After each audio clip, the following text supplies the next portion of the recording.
Hey, Thomas, how are you? Hey kiddo, how you doing? Doing good. Good to see you, man. Good to see you. Good to see you too. I missed you. It's been a bit. It's been a bit. It's okay. Gonna get started. Let's see. I'm here with you whenever you need me. I'm on mute, okay? No problem, man. No problem.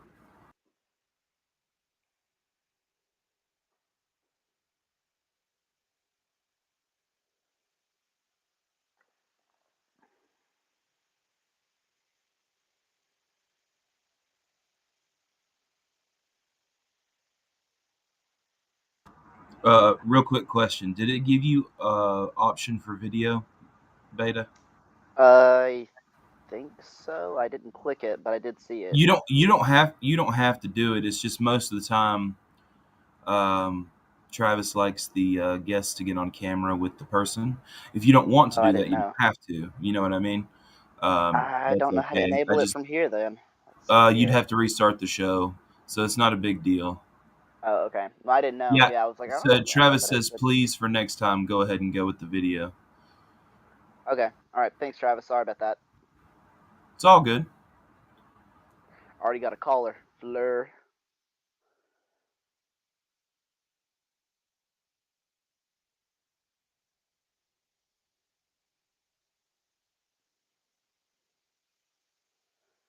Just gotta wait on Kastrup.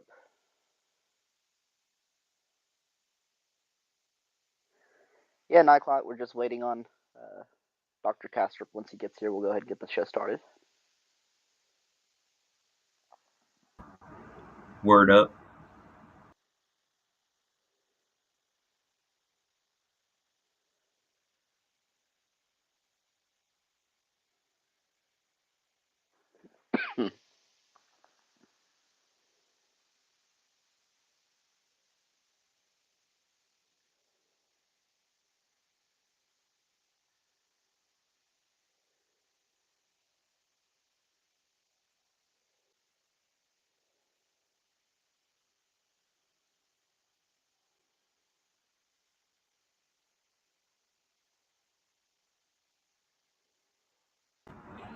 We do have issues sometimes with our doctors and stuff finding call in and getting logged in, especially if they're using like Safari. It doesn't seem to like that, so they have to log in with Google.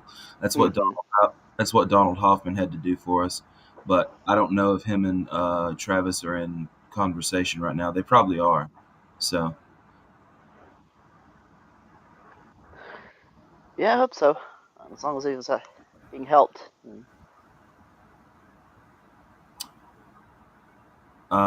Travis might be busy with other things to check the room chat, so you may want to send him a personal message too. All right, do that. Yeah, we're just killing time in here, guys. For everybody who's listening, we're just waiting on Dr. Kastrup to show up.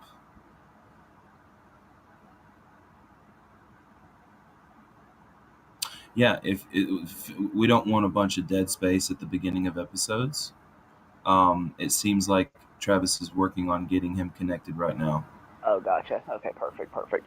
Getting a little worried there. I was like, oh, well. No, it should be good. If you want to I don't know, do an opening or something real quick, maybe just to fill the time, or I don't know, whatever you want to do. Sure. So essentially, guys, I don't know how familiar you are with Dr. Bernardo Kastrup. He's a double PhD, computer science. Let's see here. What is it? Computer something another. Computer engineering. I keep wanting to say computer science. It's computer engineering, and then another PhD in philosophy. Essentially, he was Yeah, working on. This guy was working on AI, right? And so, and I guess at some point, he realized that there's not a way to make. Oh, there he is. Let's let him tell everybody about it. Let's all pull right. you up here. Invite to speak.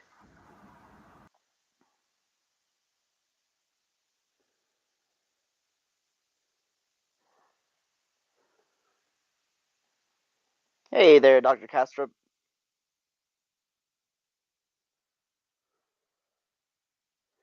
You've got to unmute if you want to speak. Yeah, Dr. Castro, there is a mute button on the very bottom center of the screen. There you go. Yeah, got it. Hi, guys.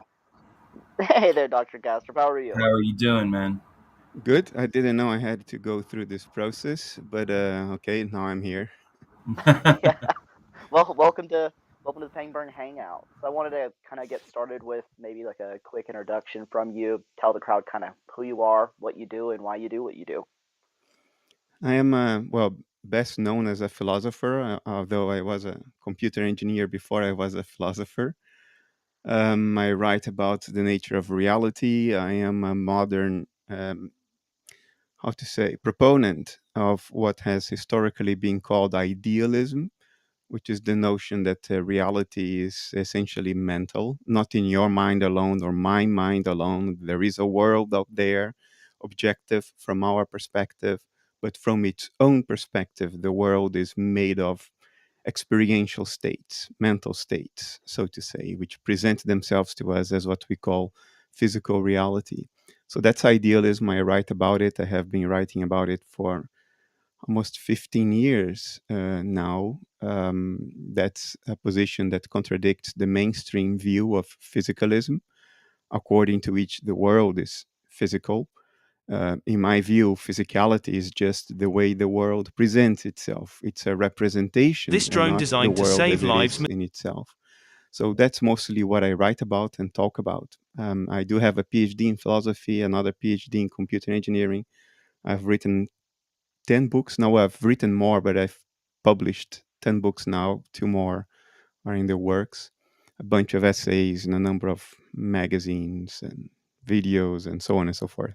And I am the director of Essentia Foundation, which is a sort of a philosophical and scientific think tank that focuses on idealism. Awesome. And tell me kind of a little bit about like your journey to end up being like this idealist, because it's kind of a um, it's a more rare thing nowadays. But kind of how did you end up there, both in the like philosophical sense and also in the real life sense? Because as I understood, you did computer engineering before. How did that lead you to philosophy?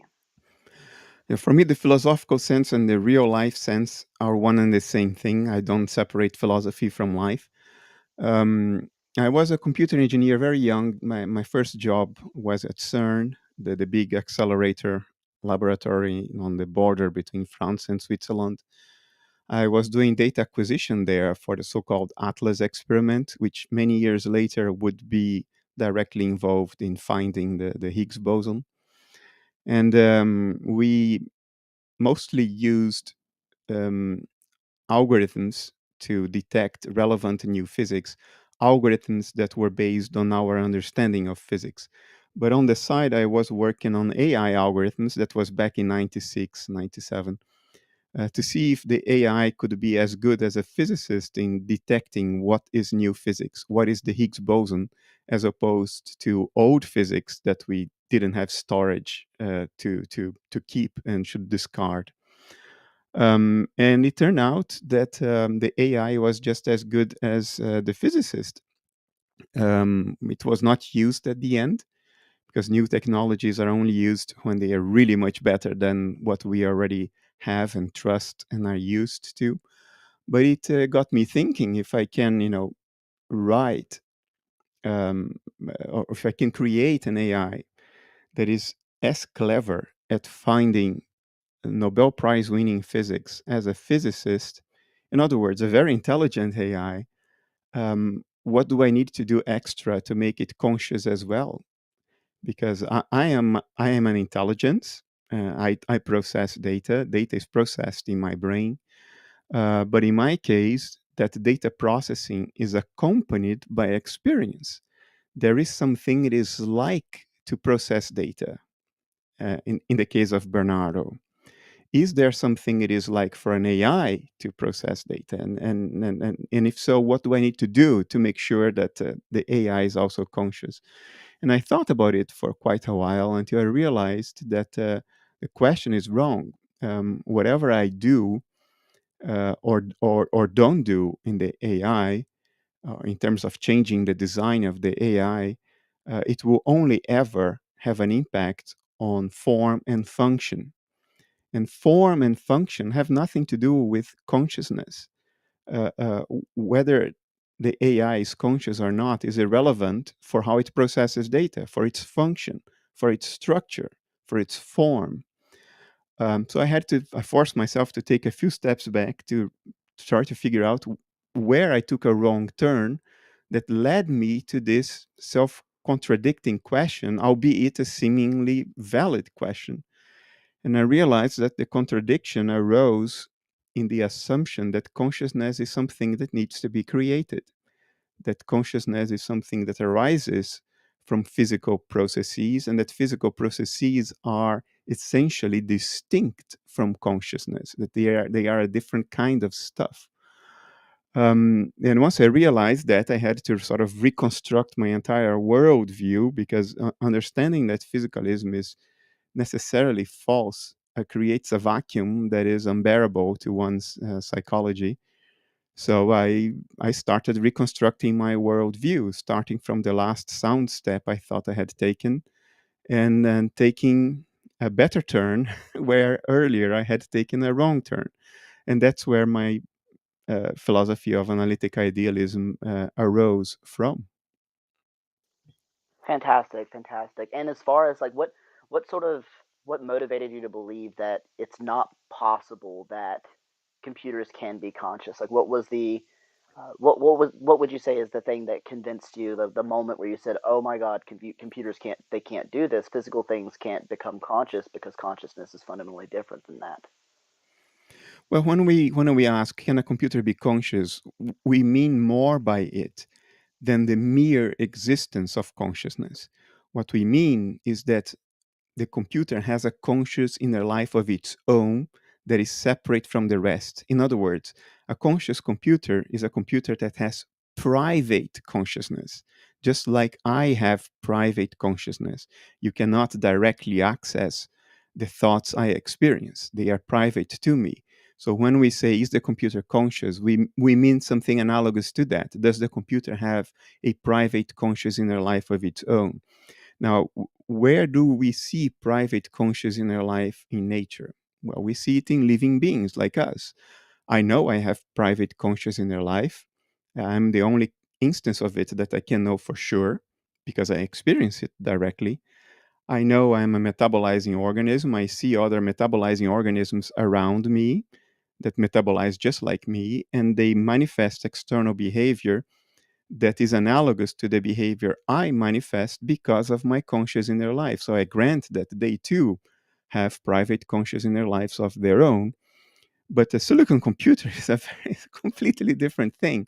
Do we have any good reason to think a silicon computer has a private conscious inner life of its own? I would say we have no reason at all to think that, because it's completely different from a living metabolizing organism. Now, is it logically possible that computers could be conscious? Yes, it is logically possible. Does that mean anything? No, it means nothing, because there are a great many things that are absurd and logically possible. For instance, it's logically possible that there is a teapot in the orbit of Saturn right now. Aliens could have come to Earth in the 19th century, stolen a teapot from, I don't know, an old lady's living room, and then dumped it in the orbit of Saturn on their way back home. And now there is a teapot from the 19th century in the orbit of Saturn. This is logically possible. It's even physically possible, but it is nonsensical because it's beyond naturally implausible. It's unparsimonious, and then there is no evidence for us to entertain this hypothesis seriously. I would argue that private consciousness in a silicon computer is just as implausible. It is logically possible. I don't know whether it's physically possible. I think it's not. Logically, it is, but that means nothing because it's not plausible. Okay, and some would maybe contend that it seems to me to be the case that I'm a physical thing, and yet I seem conscious. Um, would you disagree with something about that statement? Did I say something wrong like when I say I'm a physical thing and I am conscious? No, you're right. So, what would lead you to believe that a computer, because in lieu of the fact that it is a physical thing, that it can't be conscious? A bird is a physical thing and it flies when it flaps its upper limbs. I am a physical thing and I have upper limbs, so I should be able to fly when I flap my arms. Why don't I fly? Of course not. No. So, for the same reason, you apply the same rationale to what you said. It's the same thing. The fact that two things are analogous in a certain sense doesn't mean that they all have the same properties or capabilities. Why would they? Analogousness or analogy in one sense doesn't mean that these two things are identical in every other sense. It's illogical to maintain that. So it's irrelevant that the fact that I'm physical and I am conscious is irrelevant as far as the plausibility of a silicon computer being conscious, just because it's another physical thing. Physical things are different. They have different capabilities, different possibilities inherent to their build and structure and function. So it means nothing to say that, oh, I am a physical thing, I'm conscious, ergo computer should be conscious as well. No, that's just bad logic, primary Fair level enough. bad logic. Fair enough. But it seems like when you make the analogy of the bird flapping its wings, you're identifying some kind of a physical difference. Do you think there's some physical difference between me and a computer that accounts for that? Overwhelming physical difference. A computer operates on the basis of movements of electric charges to process data. Our brain processes data by releasing neurotransmitters, not the movement of electric charges. Our brain is fueled by ATP burning. A computer is fueled by differences in electrical potential. A computer is made of silicon. Our brain is made of carbon, oxygen, nitrogen, not silicon. I mean, they're completely different physical systems. To find a similarity between the two, you have to climb so many levels of abstraction away from concreteness, from empirical fact, to find a vague analogy, and then to say that on the basis of that very vague analogy, on a very high level of abstraction, both should be conscious is preposterous. It's just irrational. Gotcha. And we have this being streamed on YouTube as well. So I've got a YouTube question someone's asking. It's from Mandibil, I believe is the name. It says, if I only ever have experience of my living room, it's like the only like potential realm that I've ever had outside of myself. Would it make sense to call it living room at large, or would I just be like extending things without basis? Or I'm not sure if I understand the question, but that's what they're asking. I'm not sure I understand the question either, or the relevance of the question. I think Um, they're making a comment on maybe the concept of mind at large that you talk about. Um, so I'll give an answer. I'm not sure it's the answer to this question because I'm not sure I understand the question, but it probably is related. Um, we always have to make an inference beyond our personal experience. If we don't do that, we are solipsists. We would say, well, all that exists is my personal experience as Bernardo Kastrup. Everybody else I see exists only insofar as my experience of them. In other words, other people do not have their own conscious in their lives. They are just appearances, and those appearances are being created by my mind. That's solipsism. A solipsist is the only person who will not make any inference beyond his or her own direct personal experience. Am I a solipsist? No. I think we need to make inferences beyond our personal experiences to account for certain observations of reality. For instance, if you were here sitting in my study next to me, you would describe my study in a way consistent with my own experience of it. In other words, we would both seem to be inhabiting the same world beyond ourselves. And that happens every day when we talk to other people, when we go to work, when we have a meal, when we watch the news. We take it for granted that we and other people, we are all inhabiting a common world beyond our personal selves. And I think that's valid. I think that's obviously the case. So we have to infer some kind of global structure to account for this shared world. And this global structure is beyond our personal experience. It's something that would still exist even if we were not here to experience it. I think that's valid. But notice that to infer the existence of something beyond our personal experience does not require that this thing be different from experience itself as a kind, as a type of existent. In other words, um, the world may still be beyond our personal minds, but it may still be mental. It's a mental world constituted of experiences that are beyond my personal experiences. It is of the same type as my personal experiences, but it is not constituted of my personal experiences alone. To understand this, just imagine the thoughts of another person. Imagine my thoughts. I am having thoughts right now. My thoughts are beyond your personal mind. My thoughts are external to your personal mind. Even if you were not around listening to me right now, I would still be having my thoughts. My thoughts would still exist. My thoughts are objective from your perspective in the sense that you cannot change my thoughts merely by wishing them to be different or imagining them to be different. My thoughts would still be whatever they are, regardless of your wishes and imaginations. So my thoughts are external to you, but they are still thoughts. They are still mental, just like your thoughts.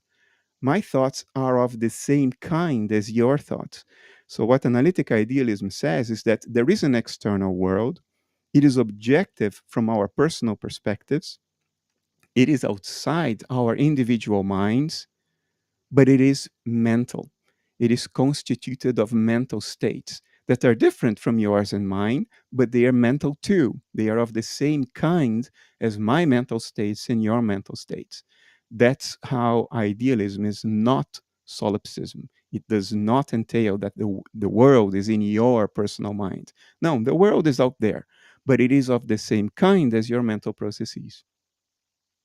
I think maybe if someone thinks that, they might be closer to like a Berkeleyan sort of idealism where there's not going to be something behind the perceptions. Whereas, as I understand, if I understand correctly, you're closer to in the line of thought of like Kant, um, in your sort of reasoning. And I want to ask about this, like this world outside of ourselves. If it's like a there are conscious, it has conscious states. Is it like self-aware? Does it know it is a being? Does it have knowledge? Those sorts of things. Um, Self awareness is a higher level mental function. Um, One does not require self awareness to speak of conscious states. Um, we happen to have what we call metacognition. Metacognition is the ability of human minds to turn in upon themselves and examine their own contents. In other words, it's our ability to think about our thoughts, to contemplate our own emotions, to turn our minds in upon themselves, to investigate our own mental contents. That's metacognition. And it's the basis of self awareness. It's the basis of reflection, self reflection, deliberation. These are all higher level mental functions. They are not intrinsic to mentality. It's something that comes on top of mentality. My cat doesn't have metacognition. My cat doesn't walk around thinking about his thoughts, but my cat does experience. My cat has experiential states. It tastes his food, it sees me, it feels emotions. My cat feels fear when I'm taking him to the vet. My cat feels comfortable when he's lying on me. So my cat has experiential states or conscious states, even though my cat does not have metacognition. So the world out there beyond our human minds that have evolved metacognition through the pressures of natural selection in a limited planetary ecosystem, the mental states that constitute the world beyond us have not undergone selective pressures in a planetary ecosystem. So I think they are unlikely to have metacognition. I think nature is not metacognitive. Or Let me put it in a more rigorous way. I don't think we have good reasons to think that nature itself is metacognitive, that it is self aware, self reflective, deliberating, that it plans its unfolding. I think nature is mental in the sense that that it consists of experiential states, but those states evolve or unfold spontaneously, akin to instinct. Nature is instinctive. Um, it does what it does because it is what it is. Just like a crocodile does what it does because it is what it is. It's not sitting there thinking about what it's going to do next, thinking about his identity and having an existential crisis. Crocodiles don't do that.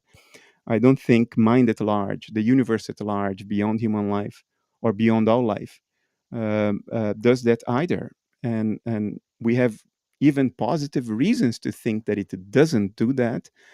The main reason being the stability and predictability of the laws of nature. If the mind of nature appears to us in the form of what we call the physical universe, then the physical universe is a representation of what nature is doing. So the fact that physical laws are so stable and predictable indicates that the mind of nature unfolds in very predictable, very stable ways, which is a hallmark of instinct. It's a hallmark of the lack of metacognition. Gotcha. And you use sort of the analogy of, like, say, for instance, a crocodile, and how it just kind of does what it does. I'm curious because, like, a crocodile would have something like mental states like desire or suffering, like pain. Do you think the mind at large, the, the mental states beyond us, is this mental state capable of those sorts of things, desires or pain or anything like that, or is it even more basal than that? It's impossible to say with any certainty insofar as I'm not mind at large. Um, um, I think we should be very cautious about anthropomorphizing mind at large too much. At the same time, the only references we have for experiential states are our own experiential states. So it's difficult to not anthropomorphize, given that the only references we have are anthropomorphic. So that's why it's difficult to answer this question. I don't Mhm. think mind at large has fear states or desire states of the kind that is associated with life. Um, Life has taken hold on this planet because natural selection has favored the existence of fear states and desire states. Fear states provide a sort of a push from the back away from danger, and desire states provide a pull from the front towards things that contribute to the endurance of life and reproduction. So these things are associated with evolution by natural selection. That's what has given rise to fear states and desire states of the kind we experience. Um, and mind at large has not undergone those selective pressures. So I don't think that its experiential states are comparable to the fear states or the desire states of a crocodile or a frog or a bee, my cat, or me. I think they are qualitatively very different, but they are mental, they are experiential. In other words, they entail experience, they entail what it is likeness, what it is like to be mind at large. But it's very, very hard, if at all possible, for us to try to imagine what those experiential states feel like from a first person perspective because we are products of evolution in a limited planetary ecosystem. Gotcha. And that's really interesting. I get what you're saying, and when I'm thinking about this like in a tiered sort of relationship where we're having essentially natural selection is producing our higher level metacognition. Other animals and species lack that metacognition, and then we go down to a lower state. There's still going, in your view, there's still going to be that consciousness underlying it all, but it's not going to be in the same way that you and I are conscious or have those sorts of the mental states that you and I have. It's really interesting. I'm going to go ahead and I'm going to open up the queue for guys. If you guys would like to have a conversation with Bernardo Kastrup, please feel free, call in or ask your questions. If you're watching on YouTube, we're going to go ahead and start taking some questions there as well. I've got Fleur in the caller queue, so I'm going to go ahead and add Fleur and let him have a conversation here really quickly. Let me just open this up. Hey there, Fleur. How are you? Oh, hello. Can you hear me? Yes, we can hear you. How are you? Okay, I have a couple questions for Kastrup. Let's go. So first, you say that the like world is this mind at large, right? And it's made out of mental states. Um, I think the first question is I want to ask is like, what is the mereological relationship between these mental states? So, how exactly does the mind at large constitute itself within the relationship of these different parts, quote unquote, aka mental states? I don't think mind at large has proper parts at all. And the way to think coherently about it is to think in terms of what science has discovered in the early 19th century, which is the concept of fields. Fields in science, be them electromagnetic fields or quantum fields, which was an extrapolation of Maxwell's field theory for electromagnetism. Fields are unitary entities, they do not have proper parts. So, how does diversity and complexity arise from something that is intrinsically unitary and not constituted of parts? Well, the way to think about it is to think in terms of field excitations, patterns of excitation of a field, which is how science today, foundations of physics, quantum field theory, models and explains the variety and complexity of nature. There are only unitary fields. Today there are 17, last time I looked. There are lots of efforts towards a grand unification theory in quantum field theory that would boil that down to only one field.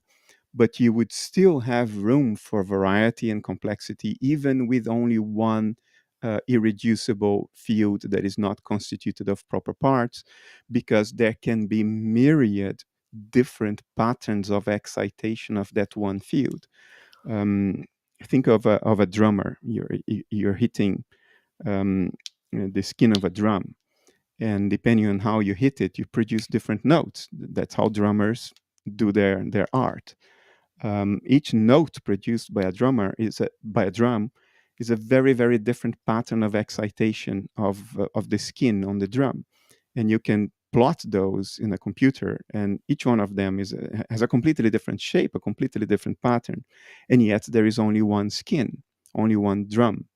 The same applies metaphorically to fields. Only one field can be excited or can oscillate. If you want to visualize it physically, visualize it as an oscillation, as a vibration.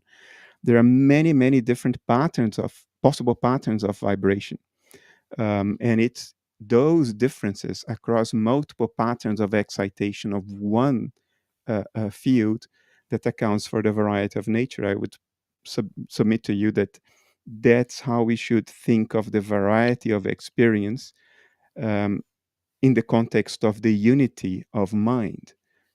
Different experiences are different patterns of excitation of one irreducible mind that is not constituted of proper parts. Okay. Um, are any of these excitations, so you described it as like there's this drum and then there's different like notes or excitations that come from this field. Are any of these excitations normative, and does this leave open any type of like particular axiological theories like aesthetics or ethics within analytic idealism? This is pretty dangerous territory. I'll give you an honest answer, even though I know that this can open the door to all kinds of misunderstandings. I think the answer is yes. I think to be is to have properties. So within the context of the metaphor of excitation, to be a field means that that field has what in science you could call harmonics, the patterns of excitation that are resonant given the properties of the field or the thing that is being excited. If you have a guitar string, for instance, it gets excited, produces a note, but given the length and the elasticity of the guitar string, there are only some notes that will naturally resonate in the string. And the string will not get excited in a self-sustaining manner if the frequency of the oscillation is different from those basic harmonics that are given by the properties of the guitar string. So I think the same applies to the foundational level of nature.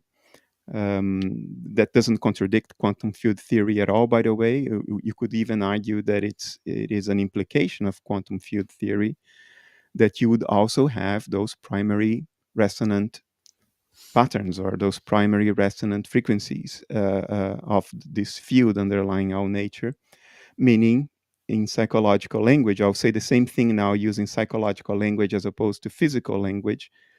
There are archetypal templates in the mind of nature. There are basic archetypes, basic harmonics, basic resonating frequencies of experience, so to say, that are primary and fundamental and irreducible. And the complexity of nature can be sort of decomposed, as in a Fourier decomposition. It can be decomposed into multiple fundamental harmonics, which are archetypal in nature.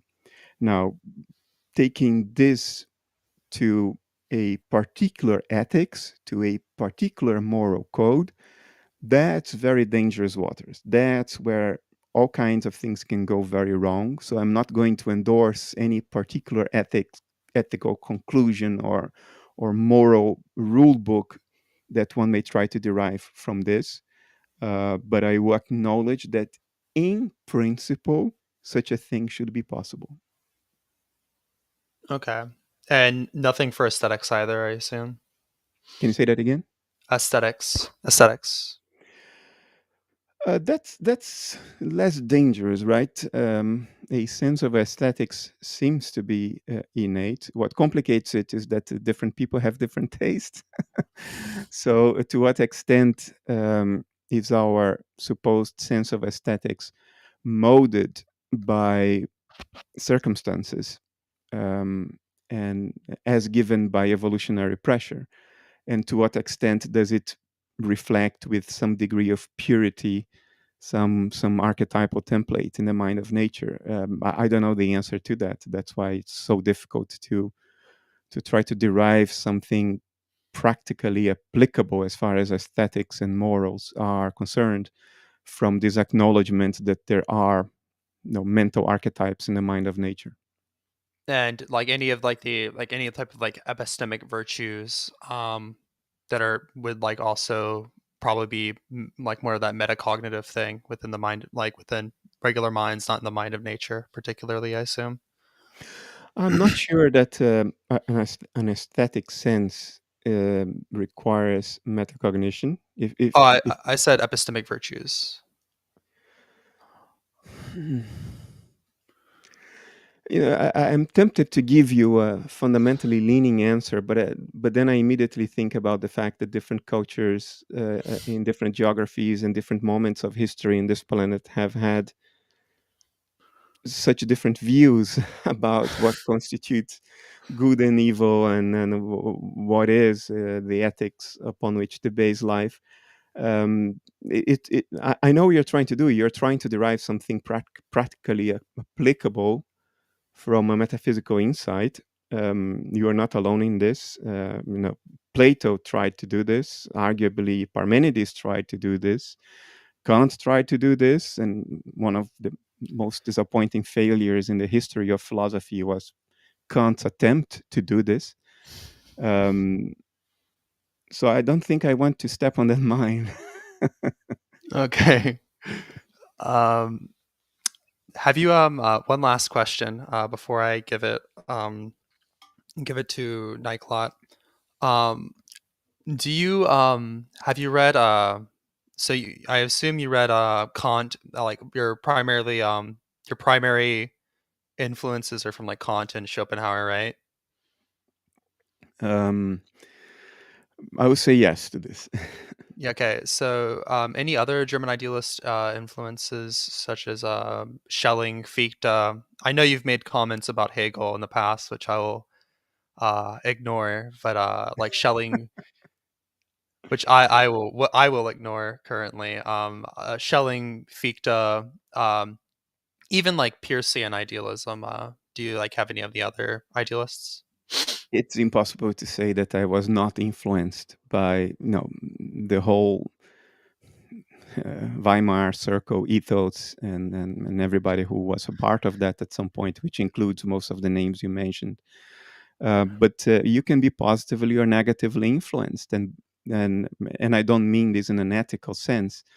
I mean that an influence can be attractive or repulsive in the sense that in one case you know where you want to go, and in the other case you know what to avoid. In the case of Fichte, I think there is a risk there of elevating the personal ego to the level of something fundamental in nature, which I think is false. I think the usage of the word self is very complicated because one doesn't know whether what one means by the word self is what Schopenhauer described as the one eye of nature that looks out from every creature, which is an impersonal self. It means the universal subject, or whether one means by it Bernardo Kastrup, the ego, the individuated self, or the individualized self, to avoid confusion with Jungian individuation, which is something completely different. So on account of that ambiguity, Fichte gave me an example of what to try to avoid, the ambiguity to avoid, or the possible danger to avoid, which is to elevate the ego to some kind of fundamental level, to some kind of irreducible level, which I think is false. Others influenced me both negatively and positively. For instance, from Hegel, I take the intuition behind the philosophy of history very seriously. The idea that it is through civilization and the dialectics that is entailed by the dynamics of civilization that we make a contribution to nature at its most fundamental level, to the mind of nature, which Hegel called the absolute. From him, I also take the lesson that one should never purposefully um, explain one's philosophy in an obscure way. I mean, what Hegel, it's difficult to judge Hegel because he lived in another time. Um, but the way he writes is absolutely not the way I want to write. He is an obscurantist in a deliberate way. He tries to make it sound as difficult as possible, and that to me smells of hiding something. And and I say this with compassion because if you read Hegel, insofar as it is at all possible to do to read Hegel. But what you notice, it's quite conspicuous despite all the obscurantism that tries to hide it, is that he does not offer an argument for why you should believe what he has to say. He mostly says how things are. He just says it. Okay, this is how it works. This is how it is. But if you ask, well, why should I believe you? Um, there's precious little you can take away from that. Um, I don't want to judge Hegel too much, but my intuition is that that style of writing is an attempt to hide that weak spot, which is the argument. And Hegel appeals to intuition, and he does appeal to my intuition, by the way. but he does not appeal to a rigorous logical analysis, because there isn't a well constructed argument to base what he's saying. It either resonates with you or not. So I'm saying all these things because what I'm trying to get across to you is that even when I disagree, even when I reject, I'm still influenced by the thing I disagree with or reject. And in that sense, I have been influenced by the entire Weimar circle, of which Hegel himself was a part for some time before he went to Berlin. Okay. Well, I would in case you haven't read any, I would recommend the Robert Pippin's and Stephen Holgate's readings of Hegel. But besides that, I want to say goodbye. Nice chatting with you. Thank you. Thank you. Thank you very much. Bye. Thanks for the reference to the book. I may have a look at it. That was awesome. That was really awesome. Yeah, I think there is some vagary from, and I try not to judge too many philosophers too steeply because I'm not on their level in the conversation, so to speak. But at the same time, I do think there's quite a bit of vagary from philosophers who do try to hide weaknesses, like not providing an argument for something, and they do so in like flagrant language. So I'm totally on the same vein of thought there, Bernardo. So I'm gonna go ahead and pull in Mark, and we're gonna have a chat with him real quick. Hey there, Mark. How are you? Good. Can you hear me? I just want to make We sure. can hear you. Yep. Yes. We gotcha. Oh, good. Well, hello, Dr. Kastrup. Yeah, I was going to ask a few questions. Now, actually, some of it could be based upon what Fleur was saying earlier. Now, one of the things I would think, as far as the German idealists are concerned, the ones you're talking about, Hegel, Fichte, and Schelling, they seem more like mystics than philosophers, in the sense that basically they're saying that they have this kind of intuition of an I or some sort of consciousness, and they're making that into an absolute principle, and they're sort of deriving, let's just say, the external world from that. And the reason I bring that up is because this is kind of a way that I'm thinking, but I'll go to more like traditionalist, in a sense, ideas. Let's take, for example, something like Advaita Vedanta. And I want to know if you've got to kind of have a similar outlook as well. So I'll look at kind of, Kant's sort of, arguments for space, time, being antinomic. And then my thought, and actually this was confirmed later when I read this in The Myths and Gods of India, is that the way to understand this is that prior to any extension, dimensional location whatsoever, i.e. space, there must be beings, thought. As far as thought, consciousness is a, let's just say necessary condition for thought. So the idea is similar to kind of, you would say, the, German idealist, is that you understand space, time, and thought as finite negations or limitations of a more fundamental reality, which would be being, consciousness, and bliss. And that can really be only understood or grasped by some sort of, I guess, mystical intuition or so. Now, what would be your thoughts on something like that approach, where an individual is starting from, again, their experience of consciousness, their experience of being, and also at the same time, bliss as well, and from that deriving something like, space, time, and thought at that point? I think you're correct that some of the Weimar circle were mystics first, and then tried to articulate their mystic insights in the academic language of the time. I think that's applicable certainly to Hegel. We know Hegel had mystical interests in his youth. We know he put his ideas forward in a more or less arbitrary way, saying, okay, this is how it is, as opposed to how did I get to these conclusions from a logical perspective. So I think the charge is applicable to some. I don't think it's applicable to all. I think although Schopenhauer clearly had first-person insights, he made a distinguished effort to make an argument for his position. Now, maybe he arrived at his position at first from a direct mystical insight, but having arrived there, he tried to help other people to get there, not by direct insights themselves, but by weaving a coherent logical argument for why that position should be taken seriously. And the world as will and representation is bursting full with pretty objective logical arguments for the position Schopenhauer holds, and he is part of German idealism. I mean, he worked with Goethe in color theory. He was there in the late 18th and early 19th century when all that stuff was happening. He was a contemporary of these people. So we cannot say that they were all just mystics, but the charge is applicable to some. Now, how do I myself see this? If I am a mystical at all, I'm a very bad one. That's certainly not my strength. I don't have spiritual skill, if I may put things this way. That's also not how I started this journey.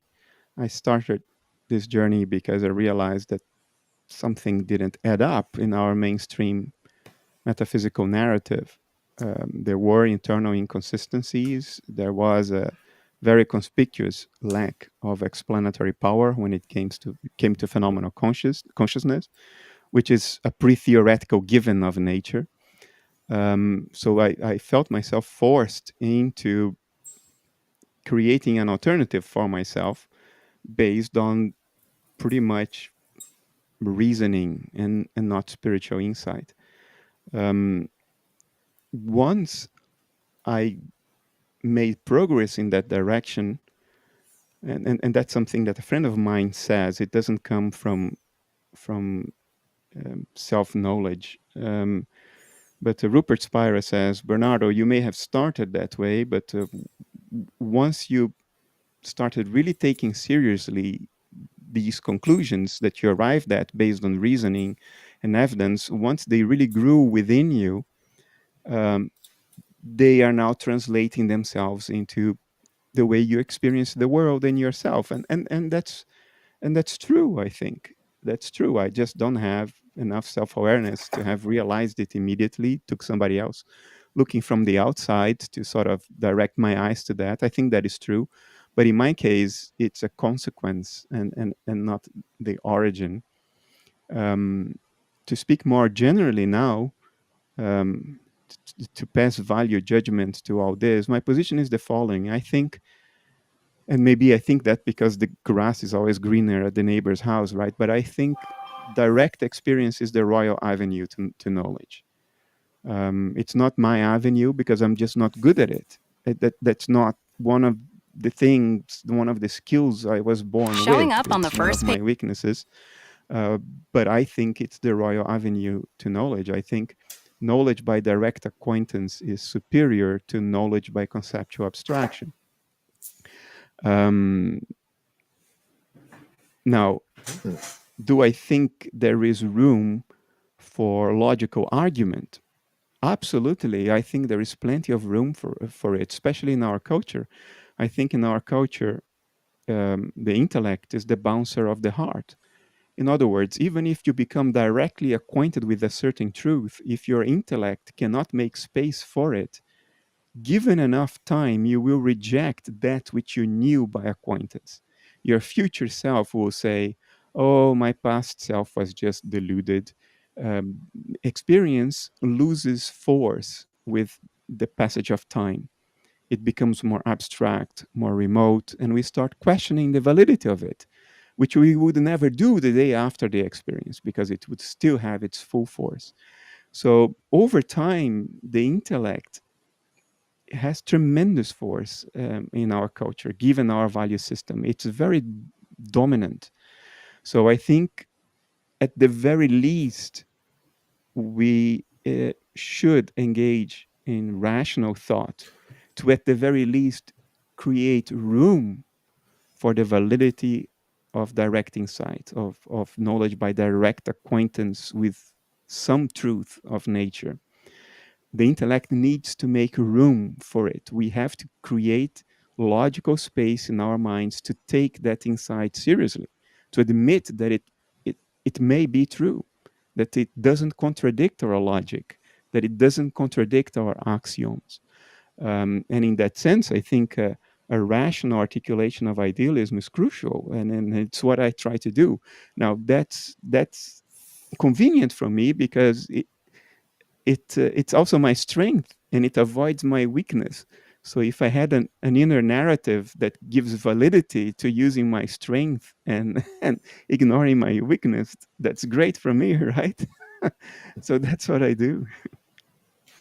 Okay, interesting. Because again, I wonder how much you would agree with this. So my approach is kind of similar in the sense that philosophy is kind of, let's just say, articulating the limits to our knowledge. I'm just saying purely like rational arguments. So that would get us to something like what I would call a veil of Maya.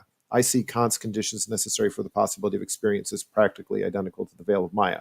I think it was Schopenhauer who said that as well. Now, if that's the case and materialism is false, what that does is that opens the door for these kind of mystic insights, so to speak. So in that sense, that's when I would say the kind of mystical approach enters in.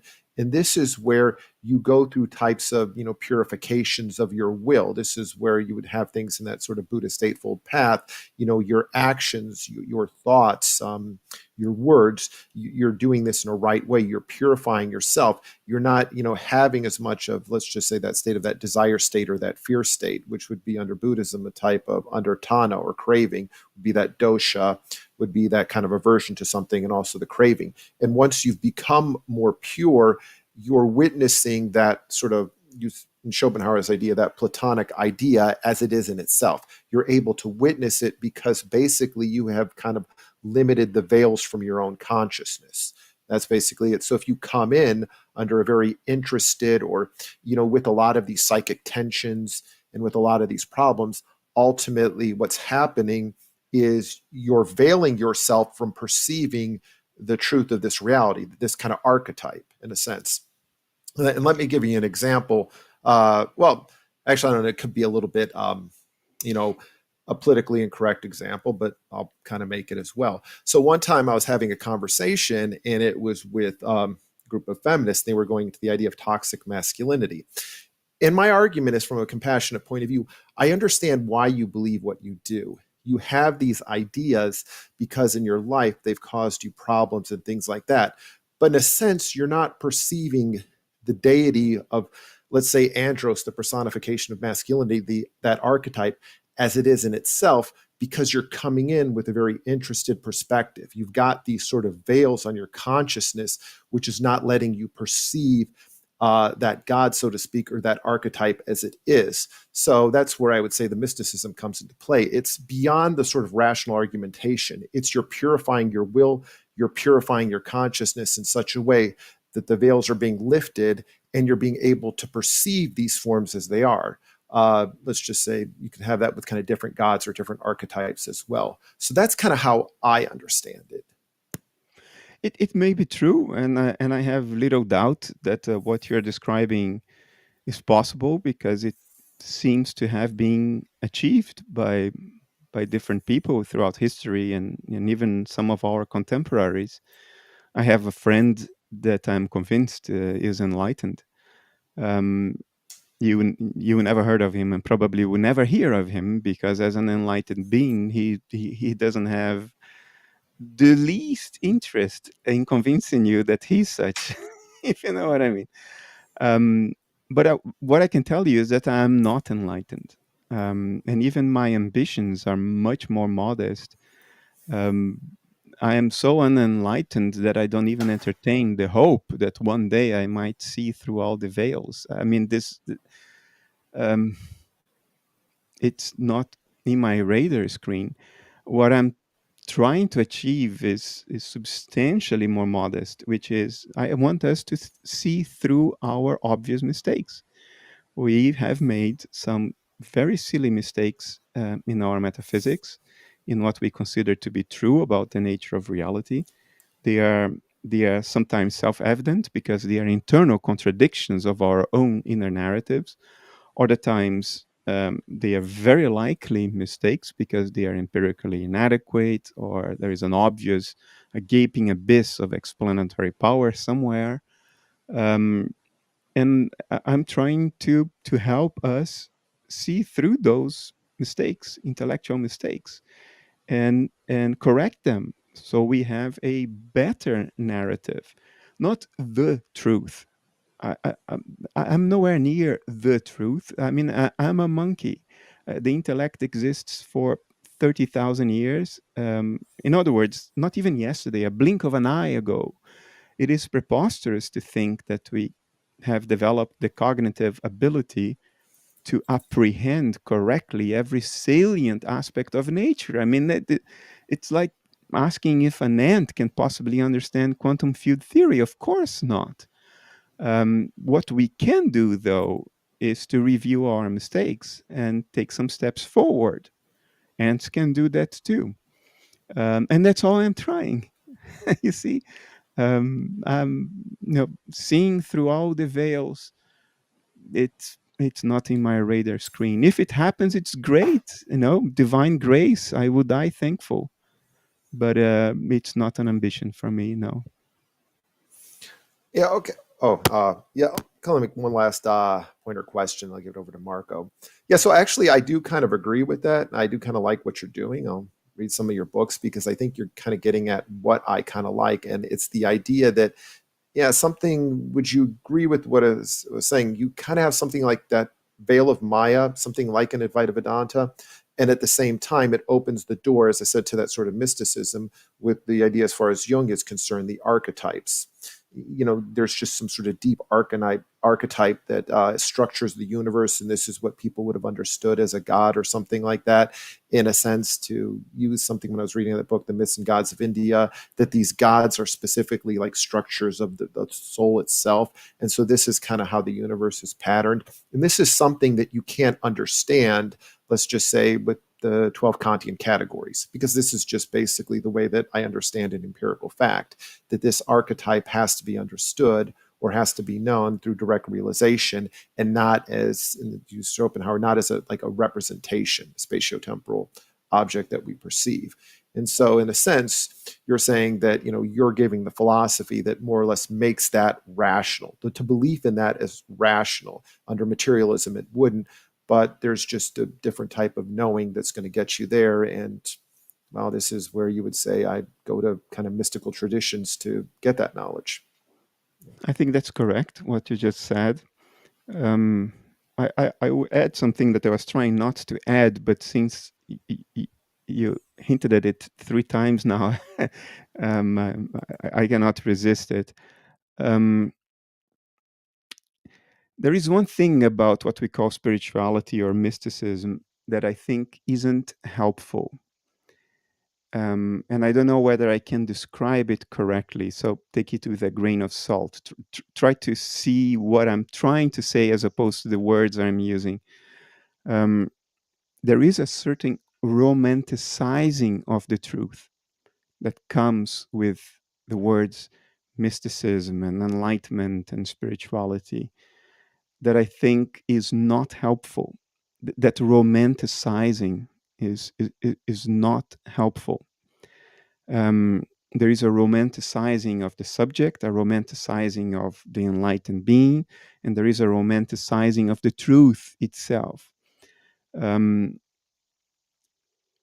Schopenhauer, in the history of the Weimar Circle and German idealism, Schopenhauer, I think, was the one who avoided that the best. But we still read that into him when he talks about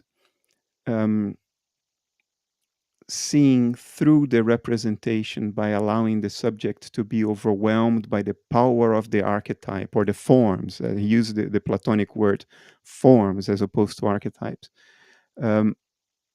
He's not romanticizing it. He's using what in his time were technical terms. But we read that romanticizing into him. And I don't think that's helpful. I think the worst thing that has ever happened in the history of spirituality is the word spirituality, because it creates a distinction from reality. I think what is helpful is if we keep our eyes on the ball and say, okay, what I'm trying to figure out here is what is real. And what is real is what is the case. It's what is right under our noses. As a matter of fact, it is our nose. It's very intimate. It's so present. I don't want to use the word banal because it's not what I mean. but it's present. We are standing on it all the time. We are made of it. There is no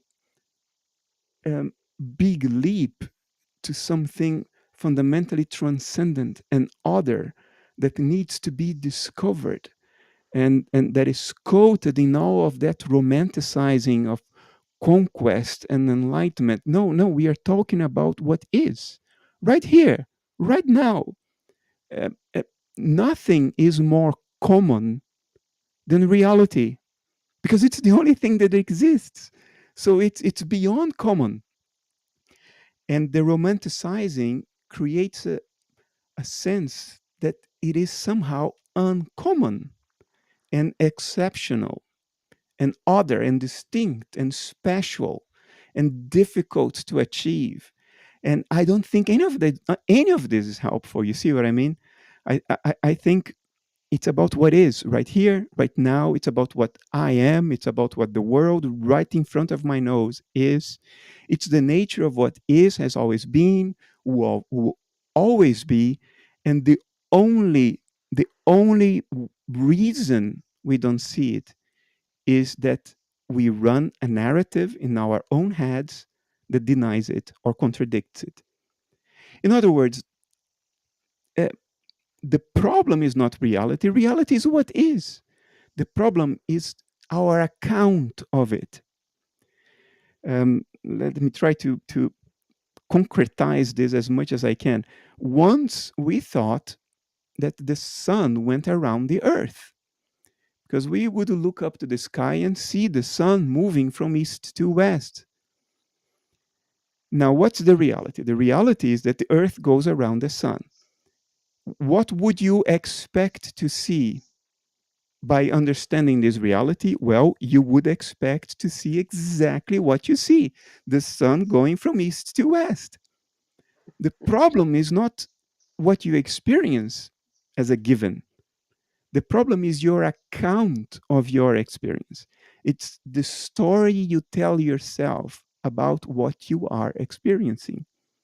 And overcoming that story by perceiving and reforming its errors is what brings the intellect closer to reality. But reality is not far away from us. Reality is us. We are in it at all times. It's not romantic. It's not extraordinary. It's not other. It's not difficult. It's not far away. The difficulty is associated only with our account of it. In other words, we tell ourselves away from reality. And all we need to do is to either stop the narrative, which is impossible, we are narrative making animals, or to tell ourselves a better story that is more consistent with reality. But reality is here at all times. Reality is not something that you have to conquer or that you have to reach after a long journey. You see what I mean? That's where I think the romanticizing is not helpful, because it creates this implicit false narrative that reality is something that you conquer, that it's the end point at the destination of a journey. And while it's not, and what is immediately present and has always been and will always be is not exceptional. It's not extraordinary. It's what is, has always been. It's here. I'm tempted to use the word banal, but it's the wrong word. The right word is it's common. It is not a conquest. So, yeah, anyway, just wanted to add Fantastic. this. Yeah, no, that was deep. I absolutely love it. I'm gonna make a quick announcement, and then we're gonna move on to one question from the YouTube chat, and then we'll go ahead and take Marco as a caller, and then I'll give you your day back, because I do want to be conscientious of the fact that you're giving us your time, and this has been just the very. I could listen to you literally all day. It's a problem actually. That was so great. So first off, tomorrow at 5 p.m. PST, we have Scott Barry Kaufman. He's an American cognitive scientist, author, and podcaster. He's a popular science writer that we're going to be having on here on the show.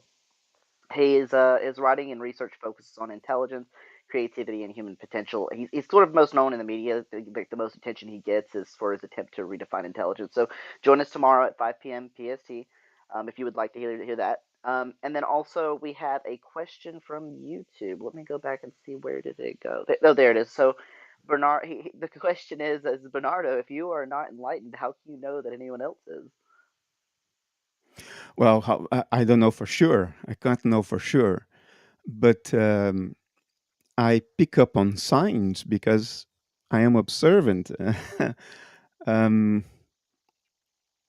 how do I say this without violating anybody's privacy? Um, the way people react to the challenges of life can say a lot about their inner state. If you are, for instance, suddenly faced with a cancer diagnosis, the way you react to that says a lot about how close to reality you actually are. I, for instance, put forward the conceptual story that the personal self is just a dissociative process in the mind of nature, and that death is just the end of the dissociation, not the end of the subject. And that the only thing that ends is a false narrative about the self, not the self with capital S. And therefore, you have nothing to worry about when you get that cancer diagnosis. Now, that's an implication of a conceptual narrative. Do I does that narrative inform my emotional life to the point that I would remain unworried in face of a cancer diagnosis? No. I would not even say that I don't think so. I would say no, categorically. I think I would be very worried with a cancer diagnosis, despite buying fully into my own story, very sincerely, from an intellectual perspective. But the intellect is only one mental faculty. We have many others. We have intuition, we have fantasy, we have our emotional inner life, we have senses. There are many mental faculties. Psychology knows them. Unfortunately, what modulates our emotions is not only the intellect. So even if you have a very reassuring intellectual position that you sincerely believe in, like I sincerely believe my own philosophy, otherwise I wouldn't be talking about it, it still is not the only force that modulates our emotional inner life.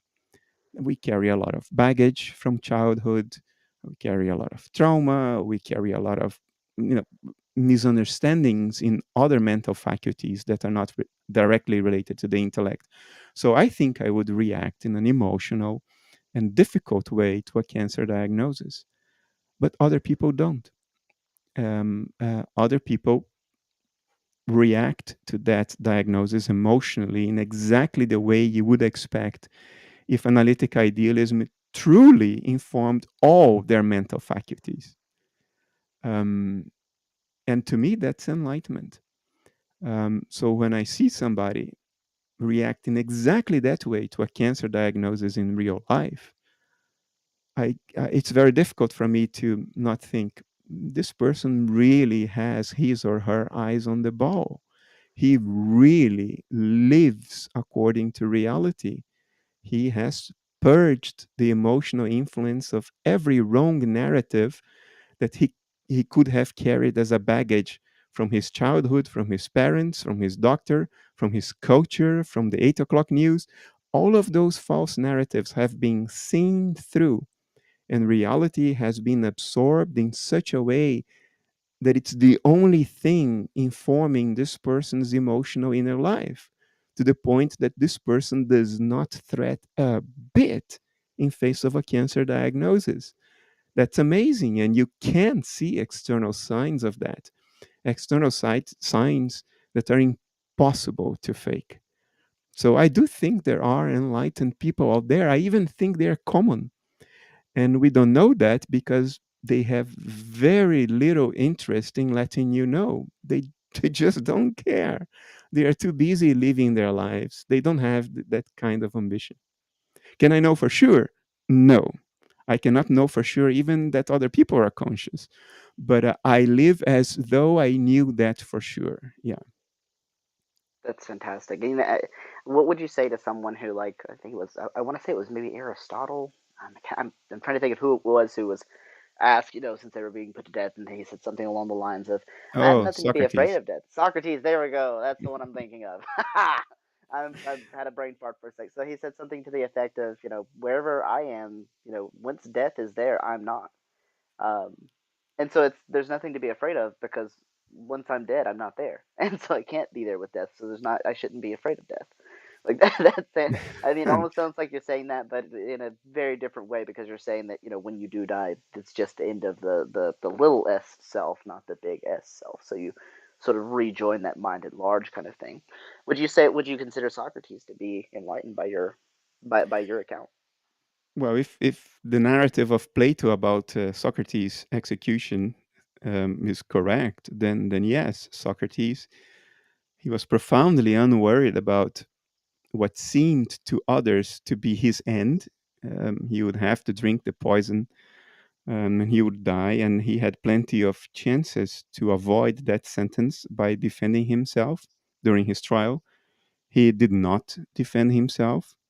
Even after when he was condemned, he had the choice to be exiled from Greece as opposed to having to drink the poison, and he chose to drink the poison. For a Greek of the classical age, to be exiled was a worse fate than death. And even when he was about to drink it, he was, according to the stories we got, he was very composed. He was very calm. The women were crying, and he asked the women to leave because that was not helpful to him. And his last words were he asked one of his disciples to give a cock to Asclepius because he owned a cock to Asclepius.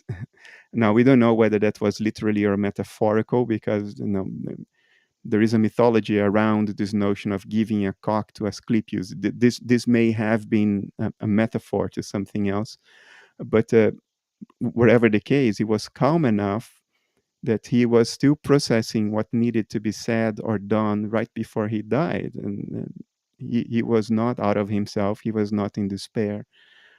He was hardly worried. So from that perspective, yeah, that was somebody living in full contact with reality without the intermediation of false narratives. You could say that. I am not one of those. No, I'm just a very common and normal human being with all the psychological issues that most of us face. You're a very humble person to be as accomplished as you are, but I'm going to go ahead and pull I'm Marco a in. realist. I'm not humble at all. I'm, Fair enough. I, I'm just a realist. Let's have Marco on really quickly. I want to see what he has to say about all this and see if he has some questions. Marco, are you there? Marco, you got to unmute, man. If you're muted. Tart to Marco.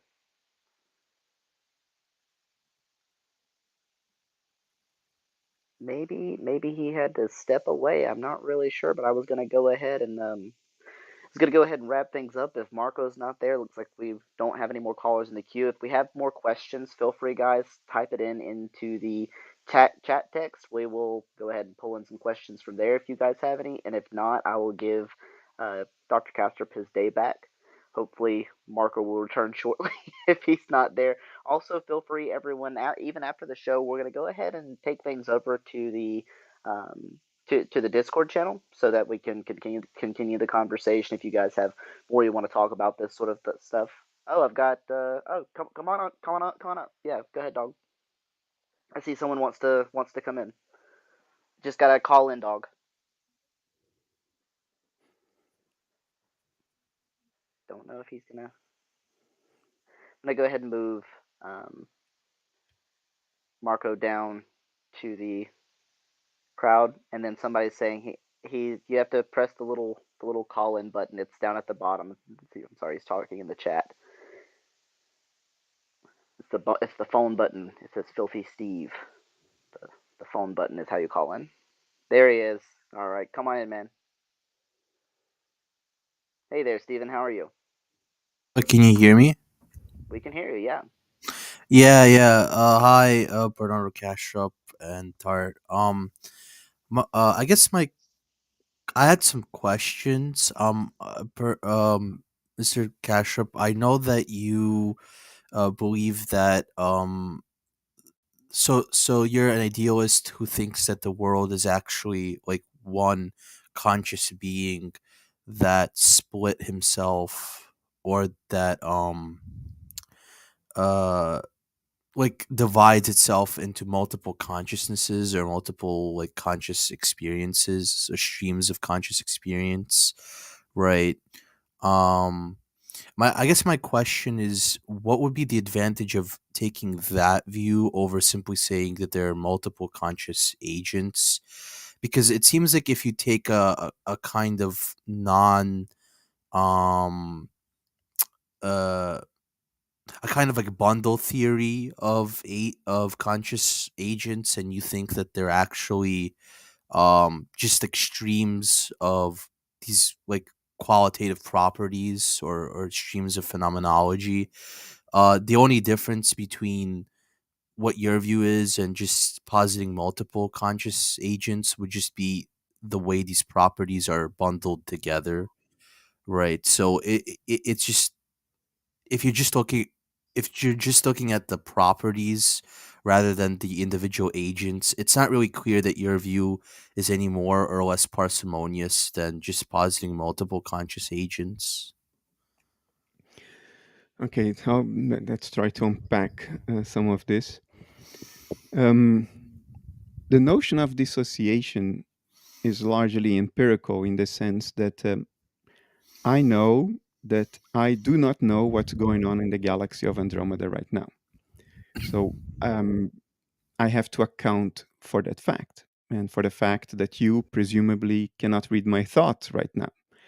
Now, what is the word used to describe this inaccessibility of mental contents when you start from other mental contents? Well, the technical word used for it is dissociation. That's what happens. We call it dissociation when we cannot inferentially walk through a chain of associations in order to reach every possible mental content in nature.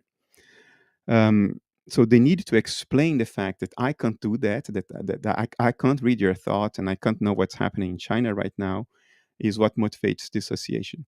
Now, there is a problem with that only if we assume that there is only one mind. If there is only one mind and I am it, then why don't I know what you're thinking? Why don't I know what's happening in the galaxy of Andromeda? And now you may ask, well, then why do you postulate this one mind? Why aren't there, just a set of fundamentally separate conscious agents? Because if that's the case, then you don't need dissociation, because they are already separate from the get-go. They are not starting from a unitary mind. If they do, then we need dissociation to explain the illusion of separateness and multiplicity. But if they already start separate, then we don't need the dissociation. Then it's more parsimonious. Well, no, that's a misapplication of the concept of parsimony, because it is a lot more unparsimonious to postulate the independent existence of fundamentally distinct conscious agents in nature. If they are fundamentally separate, then you need one miracle for every conscious agent in nature. Why do they all exist? And at the same time, how can they interact with one another if they are fundamentally distinct? How can they even communicate? How do they even know of each other's existence if they are fundamentally separate? It's the same issue we have with dualism, which is the interaction problem. but taken to the power of n, because now the more conscious agents you have, the more of that same problem you face. And I'm not saying this as a criticism to Donald Hoffman, because I don't think he takes the conscious agents to be fundamentally separate. Conscious agents are a modeling concept. The mathematics works out under this notion of conscious agents and their interactions, because what we call the empirical world can be explained in terms of the interactions of conscious agents. But from a philosophical point of view, Don is more in the business of science, of creating predictive models. From a philosophical point of view, it's much more complicated to then say the conscious agents are fundamentally distinct, because now you're requiring a number of miracles from nature. It's more parsimonious to say, okay, there is only one miracle, which is existence. And the seeming parts of existence are actually reducible to the unit, to the fundamental unit of existence. So the parts are now processes and not fundamentally distinct entities. They are not things apart. They are processes that create a gradient of properties that allows us to see distinctions in what is ultimately a unity. And dissociation is then the process that accounts for this emergence of seeming distinction and separateness. And if it's a coherent process, then we avoid the philosophical problem altogether. There is only one field of mentation, one field of mind, and this field is amenable to self-excitation. Excitation is a process.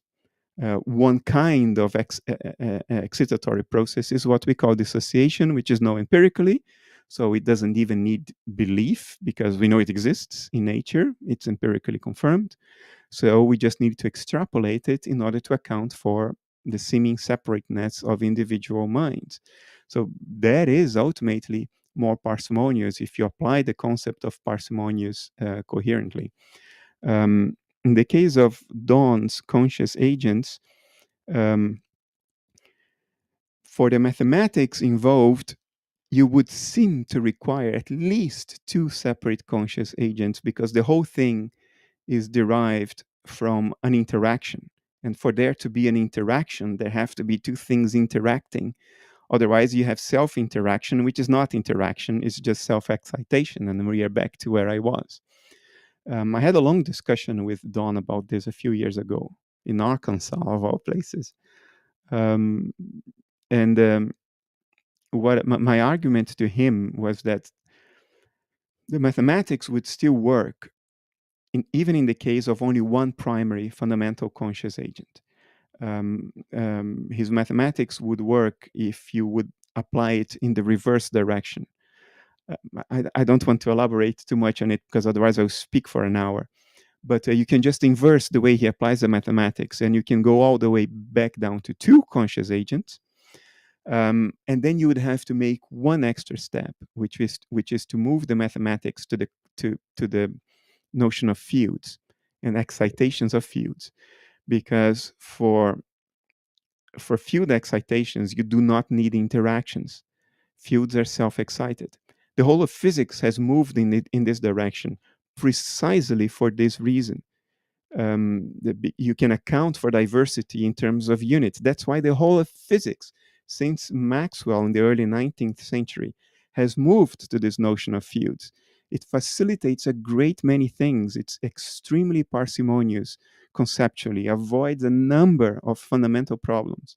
And it could do the same in the case of conscious agents theory.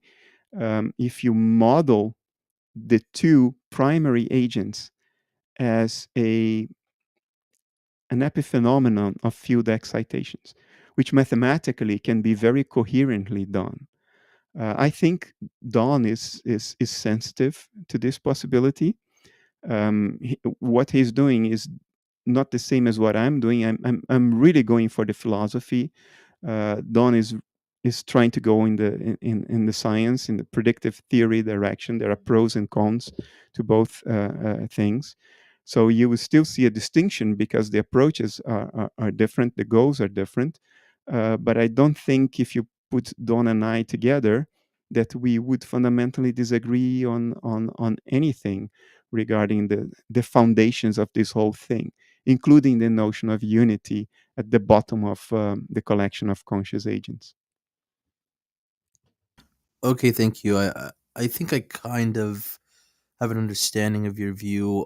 I mean, you mentioned fields. I guess one concern would be that when you're dealing with excitations of fields in physics, you're sort of dealing with um quantities of a particular kind of property, right? If that makes sense, like excitations in, like, I don't know, like the Higgs field or whatever field. Um, it's not like you're getting these fundamentally distinct qualitative properties like you have with consciousness, right? Like you have with like the phenomenology of sound, the phenomenology of color, and then within that, different kinds of colors and different kinds of sounds. I guess a question would be, how do you account for the diversity of these vastly different qualitative, just vastly different qualities, um, when you're deploying the concept of fields, which at least in physics, you're sort of reducing these properties to, um there isn't this a qualitative diversity when you're talking about excitations in a single field, right? Yeah, I understand what you're saying. I think you're incorrect, but let me see if I understand what you're saying. What you're saying is a guitar string can play many different notes depending on how you pluck it, but they are still all notes of sound. It's still all sounds. A guitar string doesn't produce an image, doesn't produce doesn't produce a texture, doesn't produce a smell, doesn't produce Right. a flavor. No, it can vibrate in myriad different ways, but they are all sound.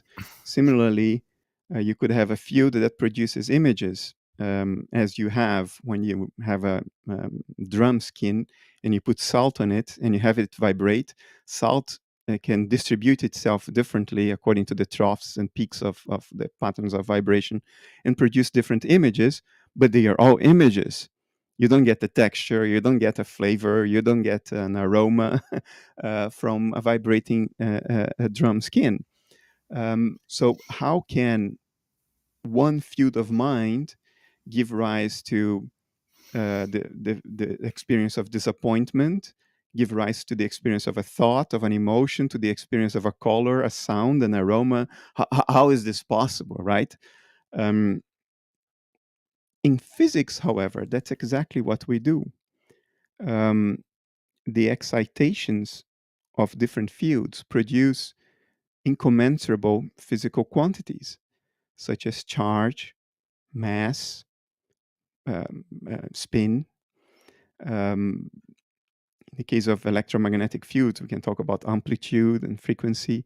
So that's exactly how we model things in physics.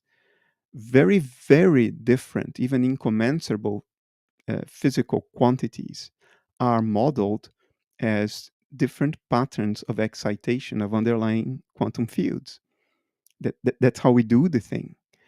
And you may see, well, that parts with the classical physical intuition of vibration, like a guitar string vibration. That's true, but that's not what fields are in physics either. Um, when a teacher tells you, well, a field is like a vibrating guitar string, that's a metaphor. He's trying to give you a handle on more or less how to visualize a field, but a field in physics is pure abstraction. It is not a thing. Even at the time of Maxwell, it was so difficult for science to accept Maxwell's notion of electromagnetic fields because they were so abstract. They were no thing, but an entity of some sort that could vibrate even in a perfect vacuum. Electromagnetic waves like radio waves, they go through perfect vacuum. That's how the astronauts of the moon could send images to the Earth despite the vacuum of space in between the Earth and the Moon, because the electromagnetic field vibrates in a vacuum. How can that be? How can nothing vibrate? Well, that's how we model things. We cannot move the physical classical intuition of a vibrating guitar string to the notion of fields as they are used today in physics. They are modeling tools. They are not concrete things. Quantum fields are not things at all. They exist in a perfect vacuum. Particles are excitations of the fields. In other words, they are excitations of perfect vacuums. And all the physical properties of an elementary particle are modeled as particular patterns of excitation of this no thing, this nothing, that we call a field. A field can only be known when it's excited and by its effects. As it is in itself in an unexcited state, it is a nothing. It is a no thing.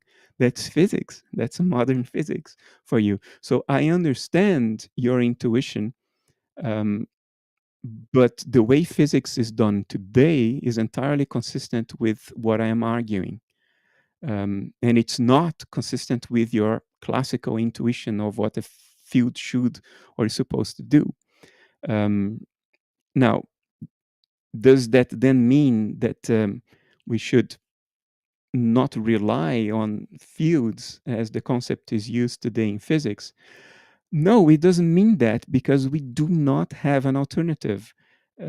Experimentation forces us into that non-intuitive path in which a field exists, but it's not a thing.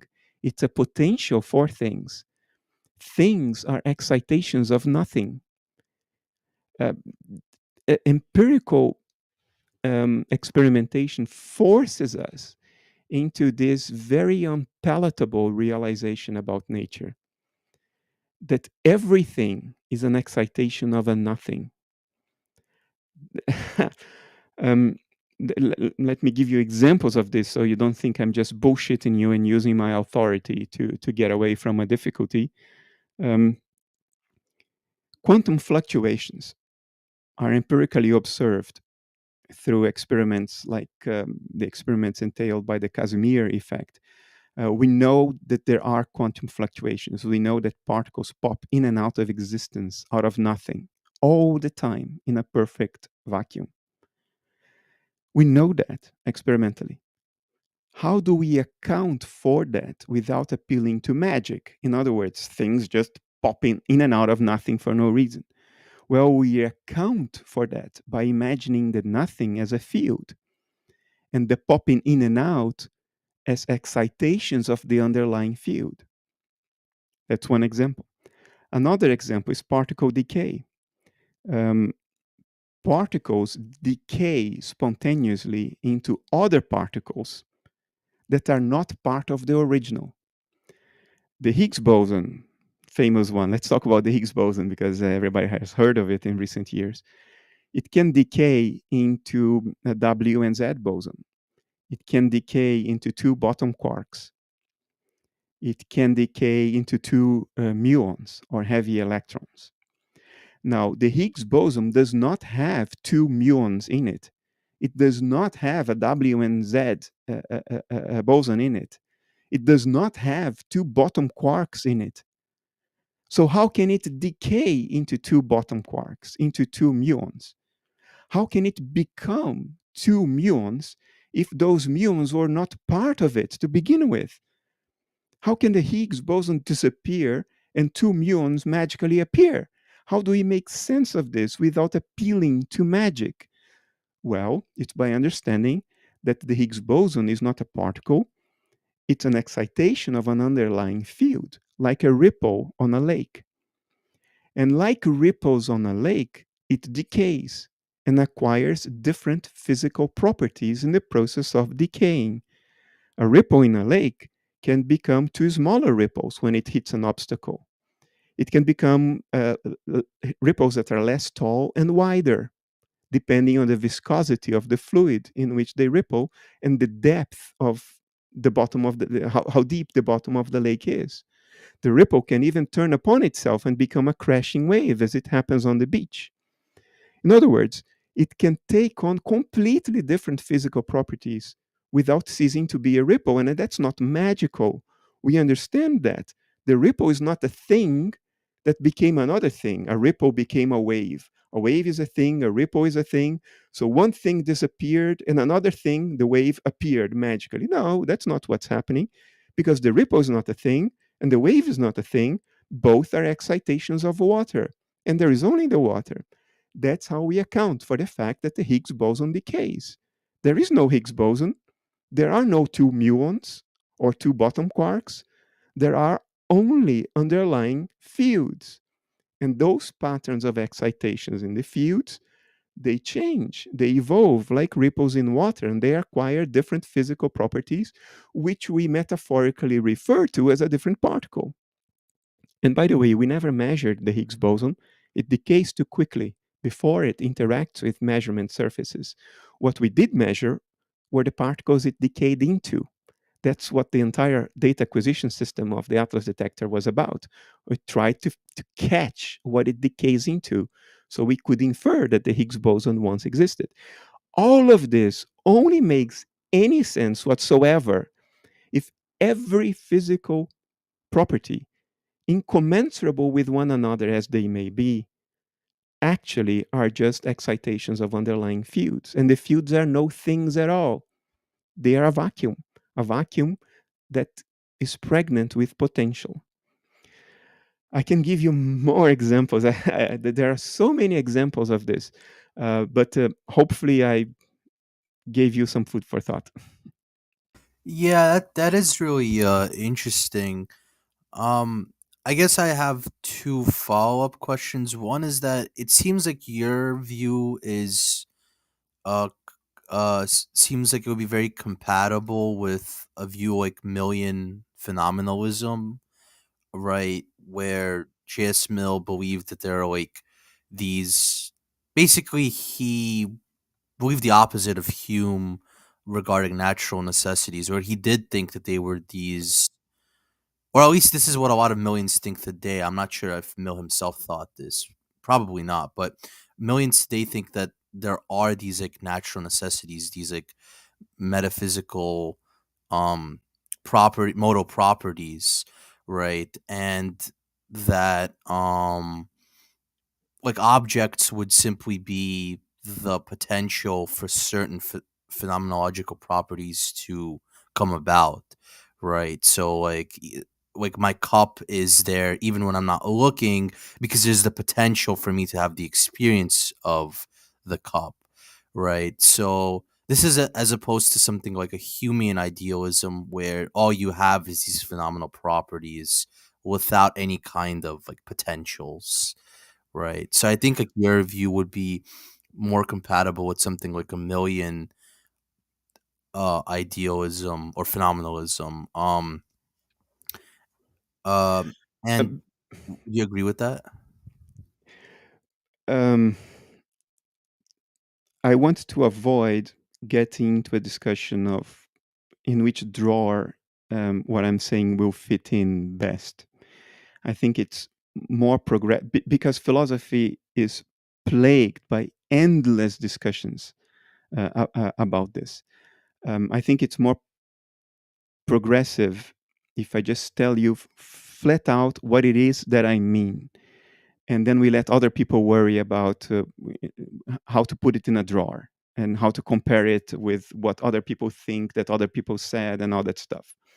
What I think is the following: there are mental states that constitute what we call inanimate nature, and they are outside and independent of our own personal minds.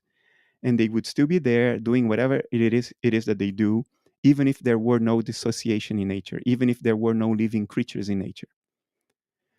Those states are there. They are there. They are objective from our perspective. They are mental in nature. They are experiential in nature, subjective from their own perspective, but objective from our perspective in that they are not us and we do not have direct control or influence over them.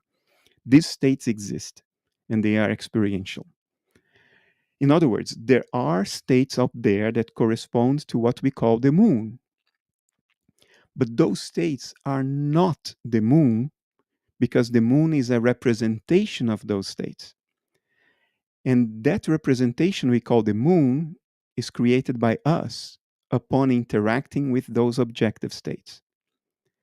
The moon is our internal representation of something really objective that is really happening out there. As such, the moon, that silver disk we see in the night sky, that set of experiential qualities that we call the moon, would not exist if we were not here. Because that silvery disk in the night sky is our internal representation of states of the world out there. But the states of the world out there, in and of themselves, are not a silvery disk in the night sky. They do not look or feel like a silvery disk in the night sky. The silver disk is our representation created by us upon interacting with those objective states. So the moon does not exist if we are not here to look. But the thing that is represented as the moon when we do look, that exists whether we are here or not. The thing represented exists irrespective of the representation. Now, this is all intuitive if I move this over to a metaphorical framework, to an analogy. And the analogy is, again, the airplane cockpit with its dashboard of instruments. The airplane has a number of sensors to measure the states of the sky outside the airplane. Those measurements are then represented to the pilots in the form of indications on dials on a dashboard.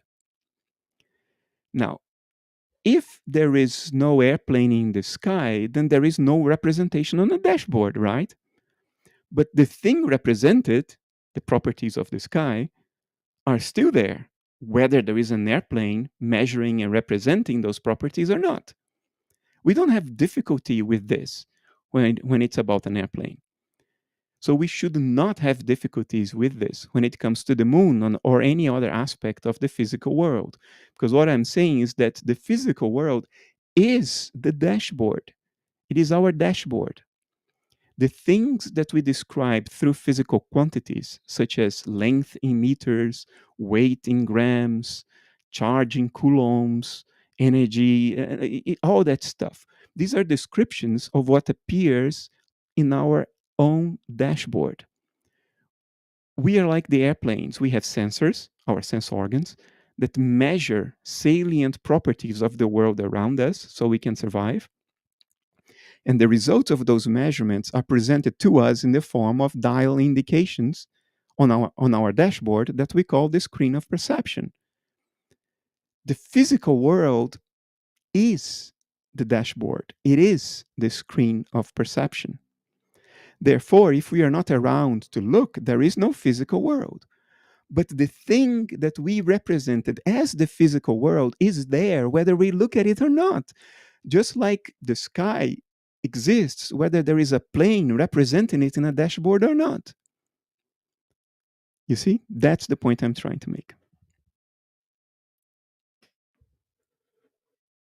Yeah, I understand. Would you say that on your view, the connection between our representations and the objective properties that exist out there in the world, experiential properties, would you say that there's a kind of natural necessity between us like seeing or interacting with these properties and us having a certain experience, right? Like you know what I mean by natural necessity, right? I mean like in the way that Hume would deny, right? That I don't there's think there is a natural necessity in the sense that there has to be a particular correspondence between the representation and the thing represented, somehow enforced by the very fabric of reality. I don't think that is the case.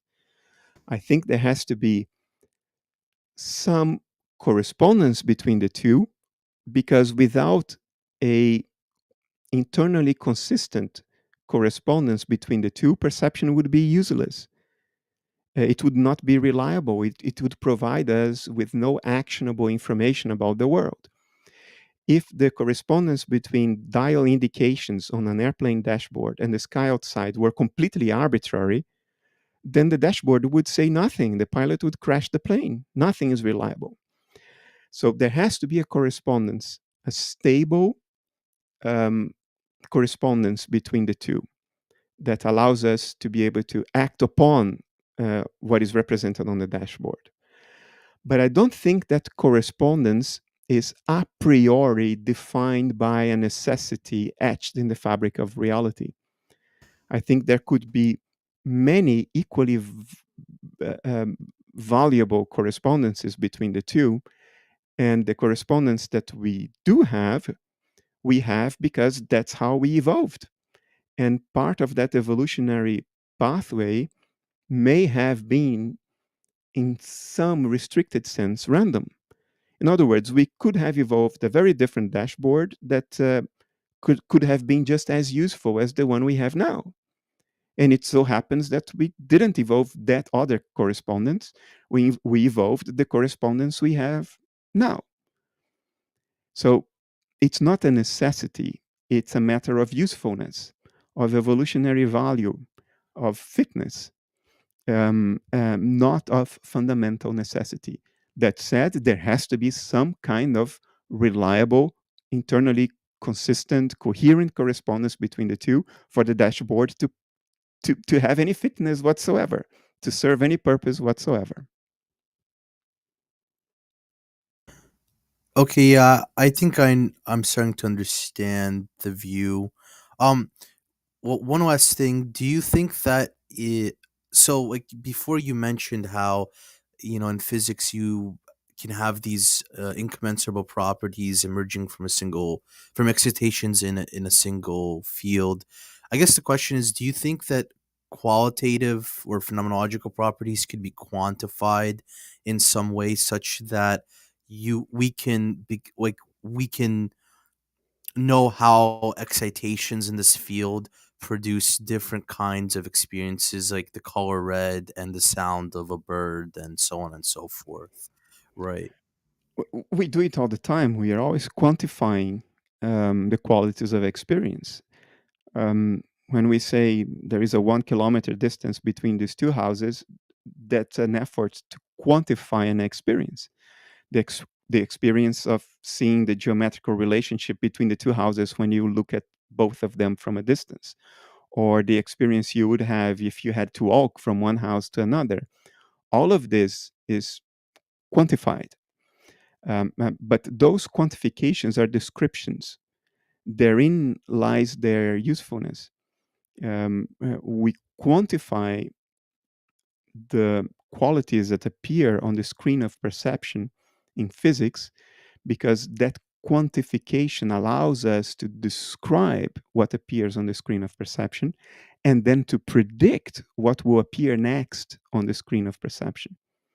So quantifications are descriptions, and as such, we do them all the time. We quantify the experience of carrying a piece of luggage. If I tell you, well, that piece of luggage weighs 5 kilos, you expect and predict an experience carrying that piece of luggage that differs from the experience you would expect if I told you that that piece of luggage weighs 100 kilos.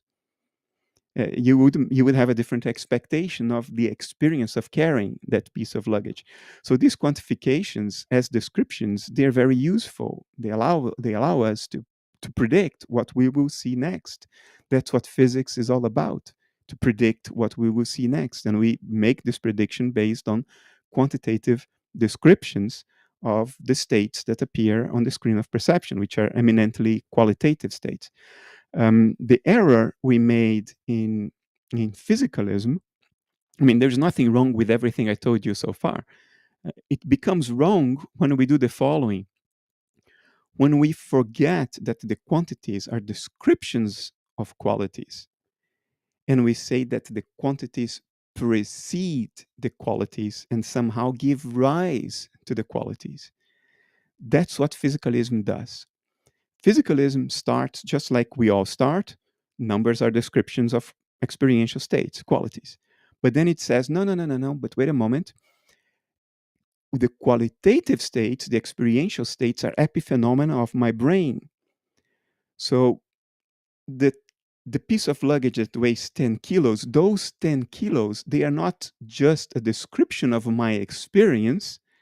Those 10 kilos are the very thing that I experience.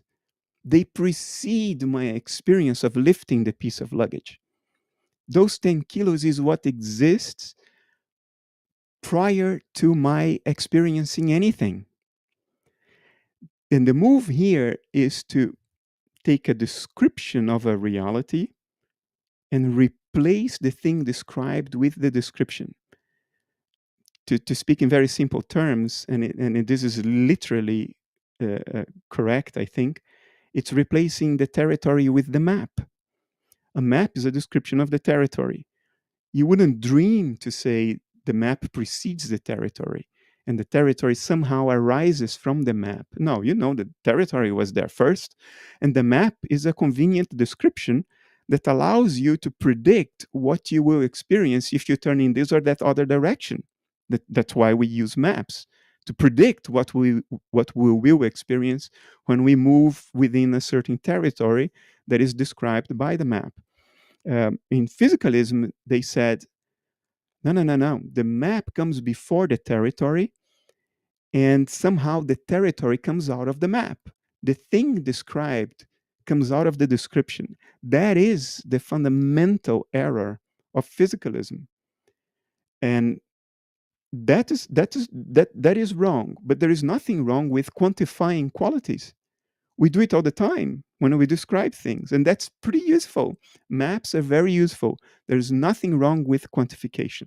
What is wrong is when you reify quantification and you forget that it is a description and you think that it is the thing in itself. That is the error, not quantification per se. Okay, thank you. I mean, those are all the questions I had. Thanks, You're Stephen. welcome. I appreciate you calling in. We've got a couple more. I want to check with you, Dr. Kastrup, if you still have a little bit more time. It seems you have a fan base. You've got some fans here. Everyone is loving this. By the way, I just wanted to let you know the chat is everyone's going, "Wow, this is amazing material." Do you maybe have a little bit longer for a few more questions, or Yeah, are you good on time? Or let's do this. I would take one question from each of the three people that were there until a second ago, Masha, Nivek, and Artin. I will take one perfect. question from each of them, and then we wrap up.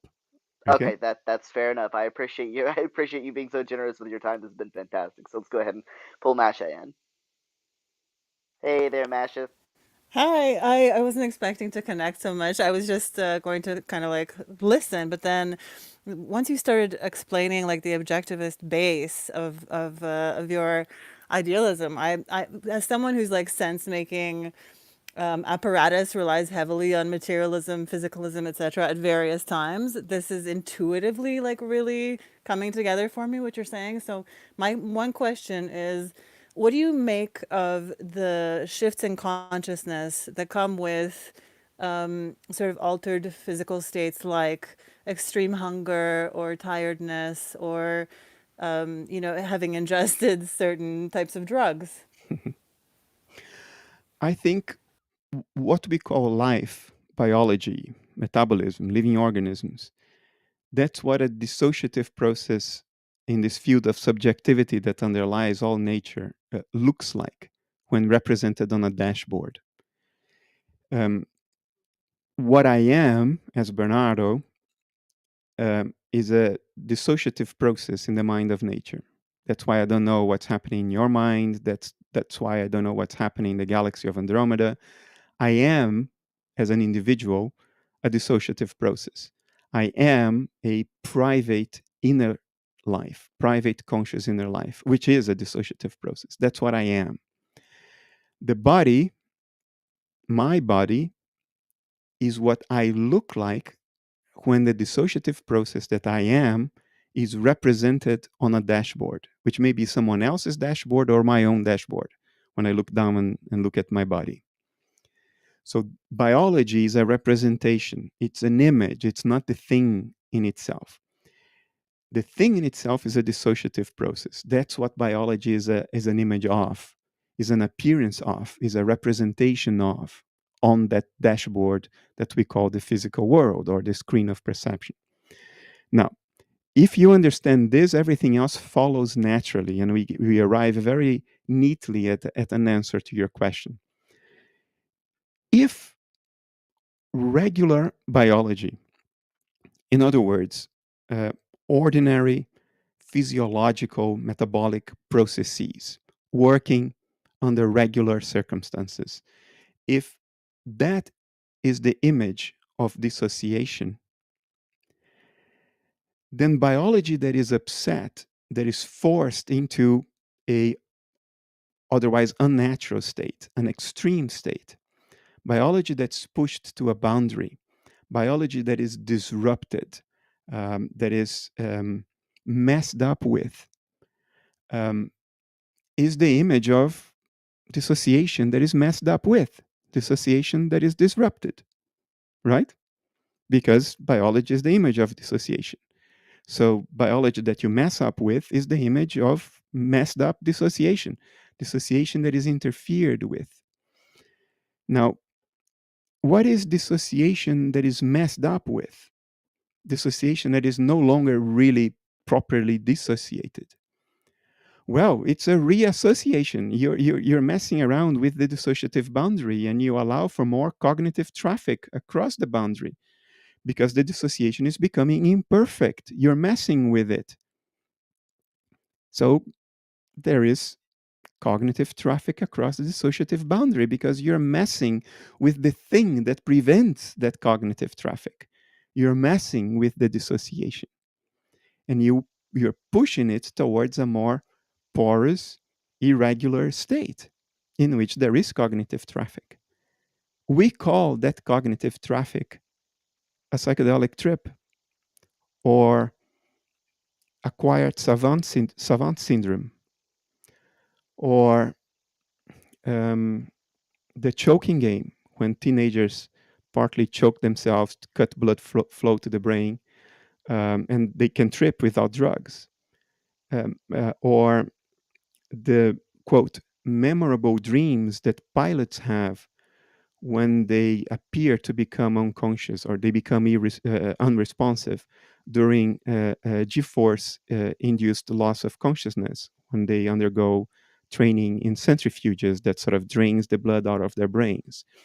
What you are doing in all these things is you're messing up with the dissociation. You are interfering with the dissociative process. So it's not as well dissociated. And phenomenologically, what we experience when the dissociation is messed up with, the dissociation we call normal life, is messed up with, what we call the experience of that messed up state is, well, I tripped. Or, wow, man, far out. I talked to aliens in the Pleiades. Or I had great insight about the nature of reality. Or I know what's going on in the galaxy of Andromeda.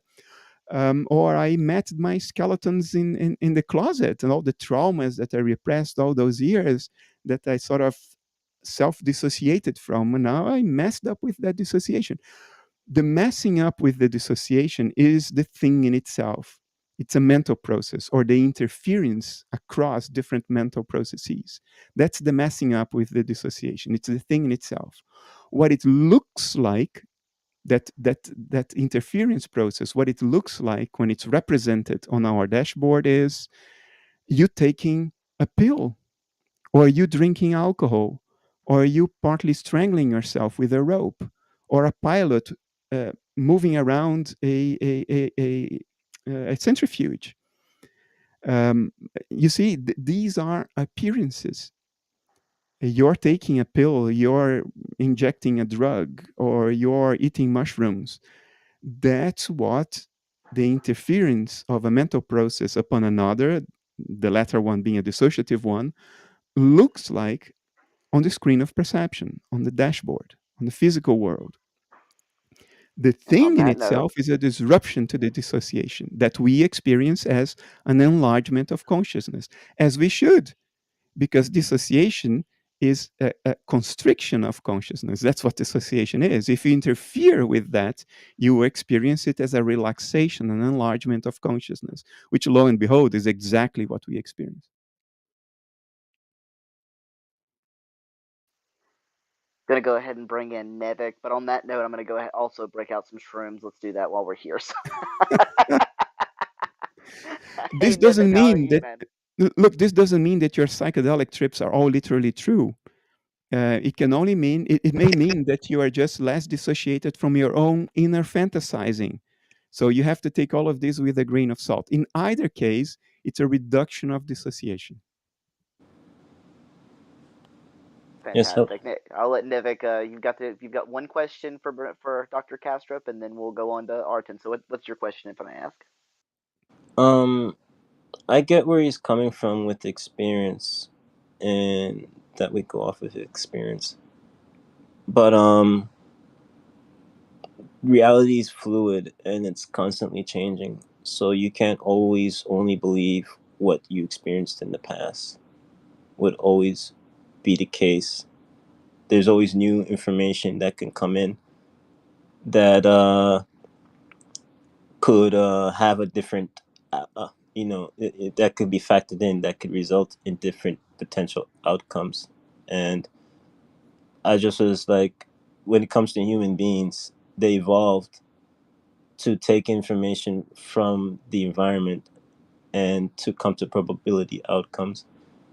And it's not just about the experience of what could happen to them, but the the mind over matter capability, the experience that could happen to them of the environment and where you adapt. But the humans have the mind over matter capability of being able to manipulate their environment as well. In understanding, humans take information from the environment and they form hypotheses, and they can do scientific experiment, and that'll be done in a way to validate their reasoning.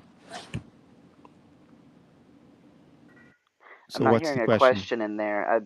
Maybe I can. I'm just saying, like, so I how is it that things are only done through experience? Everything you said can only be said insofar as there is experience grounding it. Whatever you never experienced might as well have never existed. Now, it doesn't mean that all experiences that you take into account have to have been your direct experiences. You can take into account experiences that have been had by other people and reported to you, but you still have to experience the reporting.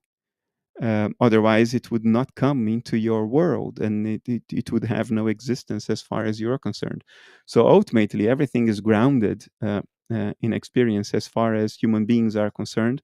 Everything is grounded in our own experience, either directly because we experienced something ourselves, or indirectly because we experienced a report of experience by someone else. So we are cooped up in our experiential space this way, and there's nothing we can do to avoid it. That doesn't mean that our philosophy has to be solipsistic. Mine is not. I take reports of experience seriously. I experience those reports, but I take it seriously that they actually reflect experiences that other people have had and I haven't. So my philosophy is not solipsistic, but it is idealist in the sense that ultimately it is all experience, even if it's not all my direct, personal, individual experience. And the reason I do that is to avoid problems.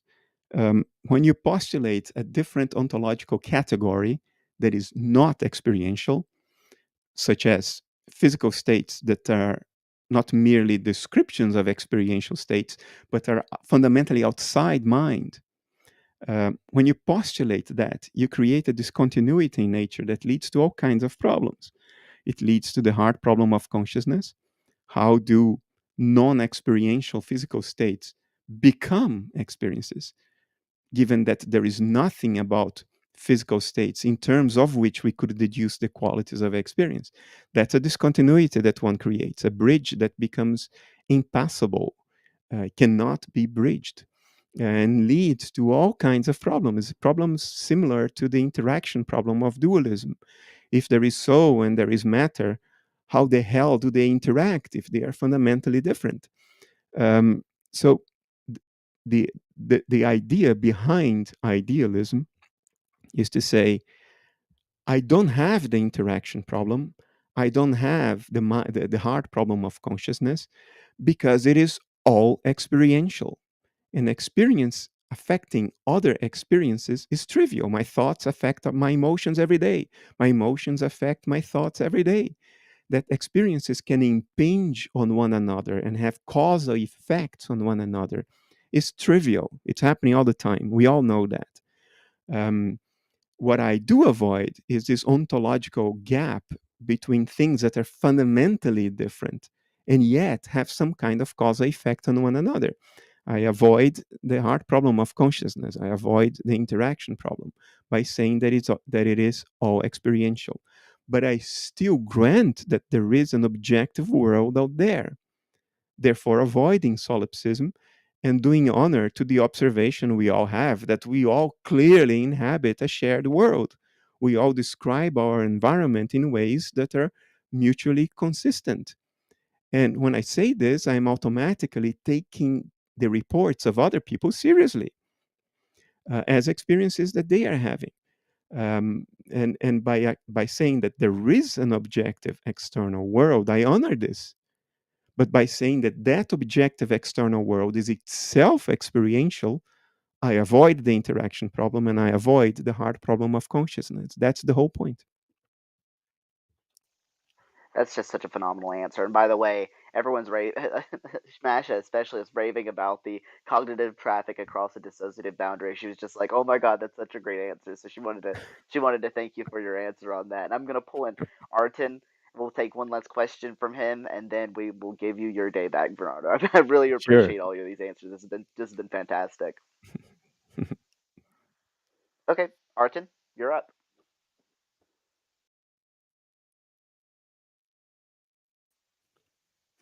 Are you there, Artin? Yeah. Hi, Dr. Kastrup. My question is, when Carl Friston talks about Markov blankets, would you say that he's really just talking about the process of dissociation? If you could expand a little bit on that. And also, before you answer, I just wanted to personally thank you for all your work. It's very, very appreciated. Thank you. Thanks for letting me know. Friston is not an idealist as far as I know, and he's not making fundamental philosophical claims. He's making narrowly defined scientific claims, and therein lie the strength of the claims. When I say narrowly defined, I don't mean this in a pejorative way. I mean it in the sense of rigorous claims with clearly defined boundaries of applicability, and that's the strength of scientific claims. So his usage of a Markov blanket is that of a mathematical model of living systems. He's trying to mathematically model a living system. And a living system always entails some form of boundary that separates it from its environment. Without it, we wouldn't be able to define a living system. We would only be able to say, well, it's nature. We always have a boundary that defines a living system as separate from its environment, even though that boundary is permeable. We are always secreting stuff into the environment, and we are always absorbing stuff from the environment when we eat, drink, and breathe. So the boundary is not hermetic, it's permeable, but it's a boundary nonetheless. And the way to model that boundary mathematically for the purposes of Carl Friston's free energy theory is through a Markov blanket. And what's a Markov blanket? A Markov blanket is mathematically defined as a set of states. And that set of states is sandwiched between two other sets of states. And let's call these two other sets of states, the internal states and the external states. The internal states model the inner states of a living being, and the external states model the states of the environment where the living being lives. The Markov blanket are the set of states in between, and they work as proxies. The living being can only acquire information about external states through the interaction of those external states with the states of the Markov blankets, and then the interaction between the states of the Markov blankets and the inner states of the organisms. Now, let's translate this in concrete terms. Let's say the external states is the room around you. Your internal states is your inner cognition, your inner experience. And the states of the Markov blanket could be the states of your retina. The states of your retina are influenced by the states of the environment through the photons that are emitted by the environment and then hit your retina. And the states of your retina, in turn, influence your inner states because the states of your retina modulate the signals in your optic nerve. And therefore, you acquire information about the environment through the intermediation of the states in the Markov blankets. In other words, the states of your retina. This is one way to concretize it, but we should not limit Friston's claim to this particular example I gave, because his claim is more generally valid. Even if there were no retinas, it doesn't matter. The claim is still valid. There are always inner states, there are always external states, and there is always a Markov blanket. The states of which play the role of intermediaries between the external states and the internal states. The organism acquire information about the external states through the way external states modulate the states of the Markov blanket, and which in turn modulate the inner states. That's the point.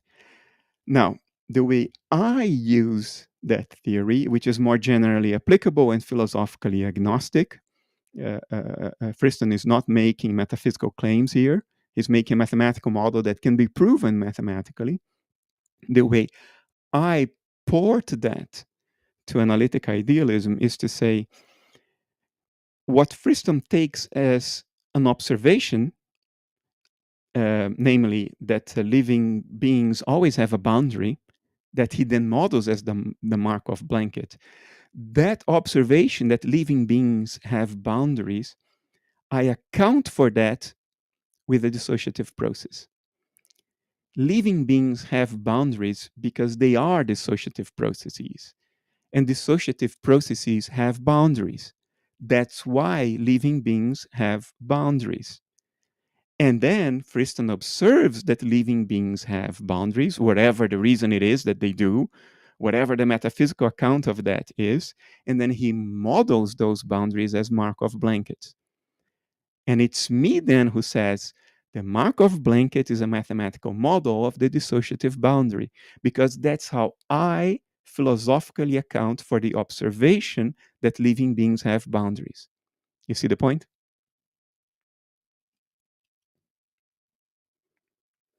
All right, I will leave it at this, guys. It's Sorry, I was 20 having past trouble 11 in the unmuting. evening, and I haven't had dinner yet, so I'm going to go and eat. But Dr. Kastrup, I really, really appreciate you. The crowd was loving it. Thank you so much for like your very thorough answers, and to use an idealist pun, it's been phenomenal having you on here. So I've been holding that in for a week. So to everyone else, I appreciate all of you showing up. We're going to be over on the Pangburn Hangout. Please subscribe to the Pangburn Hangout here. We're also going to be over on the Discord. I'm going to leave a link to the Discord. So join us over there if you still have questions or you want to keep talking about the topic. But we're going to give Dr. Kastrup his evening back. We really appreciate you, Dr. Kastrup. It's been my Thank you so pleasure. much. Can I ask you something? The quality of the questions was very high, which gave me a rare opportunity to talk about things that normally I wouldn't get a chance to talk because people just don't get there. They don't ask the question. So will you make this recording, if you made a recording, will you make this publicly available? If you do, I would like to post it on social media. Sure thing. Yeah, absolutely. I think I think that Travis said he's gonna go ahead and email it to you, so he's gonna go ahead and give this one over to you. Yeah, we really appreciate it, and it was a phenomenal conversation. It was absolutely a pleasure to listen to. Pleasure to be here, and thanks for the opportunity. Thank you so much, Dr. Kastrup. Thanks, guys. See you over in Thanks, the everybody. Discord if you decide to join. Take care. Bye. Bye bye.